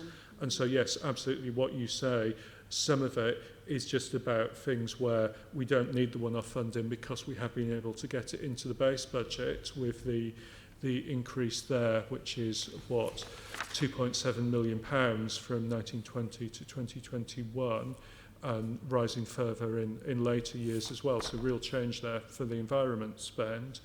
The other thing to remember about one-off programmes, of course, is that where the Mayor funds them, they've tended to come from when we've had greater than expected business rate income, which only becomes apparent to us at the end of January when we get the submission from the boroughs. And so therefore, you wouldn't expect to see any of that, were the Mayor to decide to spend extra at this stage in the process in any case. Yeah. And then in terms of externally funded programmes, there's 0 written down for the environment. I mean, this doesn't surprise me, knowing the government. But are we hoping that there might, at some point in the future, be some externally funded programmes coming down on the environment? So, well, yes, I mean, yeah, there is, may want to say more, there is clearly a climate emergency. Yeah, we would like to see the government invest very, very, very significantly in that. Yeah, just to reassure you, I'm regularly lobbying the government. I mean, they're asking for support. Sometimes the government's announced funding, but London can't apply for, and so it's frustrating, but we'll continue to apply. There's an opportunity with the budget that was mentioned by David on March the 11th, but also this year being COP Glasgow gives an opportunity for the government to walk the walk. So we will continue to lobby and ask for more resources. Yeah, I mean, one of the key things about what people call the Green New Deal is the need, and what we haven't done in recent years is work on the energy efficiency of homes particularly well. And there's an enormous gap between, I think, what you're able to do with the small amount of funding you have, what councils are able to do, and for their own homes and for private homes, and what's potentially needed. I really appreciate the work that you've done on like affordable housing in actually putting together what London needs in terms of funding for affordable housing. Are you working on an ask to government that's similar in terms of energy saving in our homes? We had an ask of government. We've had a number of asks of governments in relation to this area. I'm not sure if there's a specific energy savings point. I'm sure there must be, because we've talked about the jobs this could create in relation to retrofitting, energy efficiency, and all the rest of it and stuff. So I'm sure there is, and notwithstanding that, in advance of the budget, there'll be another ask going and a reminder of some things we can do to help meet the government's objectives. Would we be able to see any research that you've done on that so far? We can look into sharing anything we've got on that. Thank you. Are you, the final question, I think, is, are you too reliant on Transport for London to deliver your environment projects? And are you setting any environmental targets across the other GLA bodies as well? I noticed you've put the reporting into this year's budget. If you look at the GLA group budget, every section now has got environmental impacts. Yes, exactly. And so one of the things that a number of us are quite passionate about is mainstreaming this, not being A or B and stuff. So hopefully you're reassured that every part of the GLA family thinks about environmental impacts and has actually set out the environmental impacts of their budget. The second point to make in relation to climate change and some of the consequences of climate change, not just in terms of carbon, but nitrogen dioxide, and particular matters, is, roughly speaking, half comes from transport. The other half comes from, could be River Thames, could be buildings, could be those that are currently built, those that are being built. Devolution means we've got very limited powers over this. I think what I've seen is we can roughly control half. The other half is government, and of that half, a considerable amount is transport. And so it's hardly surprising that I'm using all the levers that I've got. The biggest lever I've got is transport, but in all the other areas, you've seen the environmental impact of our budget. And one of the things I'm asking the government for is more devolution of some of the things, whether it's standards in the river, whether it's planning, whether it's the built environment. You talked about the Green New Deal. I think there's an opportunity here, particularly if we leave the European Union at the end of this month, as we're going to do, for the government to try and devolve some of that money to cities and regions for us to create the jobs that are so needed, but also to address the climate emergency. So I don't apologise for having lots of my focus on transport, because the powers that I've got, I'd rather deliver things now rather than talk altruistically about things I may or may not do in 10 years' time. And so the second part of my question was, will you set, now you're getting the evaluations of the environmental impact from the different GLA group organisations, are you going to be asking them to set environmental targets as well? Within reason. I mean, so the fact that they've got the impacts, they're thinking about this, and they all understand the priorities, not just of myself, but of Londoners. They expect us to take it seriously. So you'll see, for example, in relation to procurement of ambulances or police cars or fire engines, them do what they can to address this area. One of the challenges is there aren't any electric fire engines. We've managed to, through procurement, get electric double-decker buses. Electric buses already exist, and so electric taxis. We can use the power of procurement. And so we'll be speaking to the various parts of the family about what really they can do. I'm always making sure that we stretch them as much as we can. And will you ask them to set some targets in terms of KPIs? And we'll be speaking to all of them to see what's realistic and what we can achieve going forward. Okay, thank you. Okay, I'm going to be writing to you also. I'm sorry for the professional accountants amongst us on reserves and cash.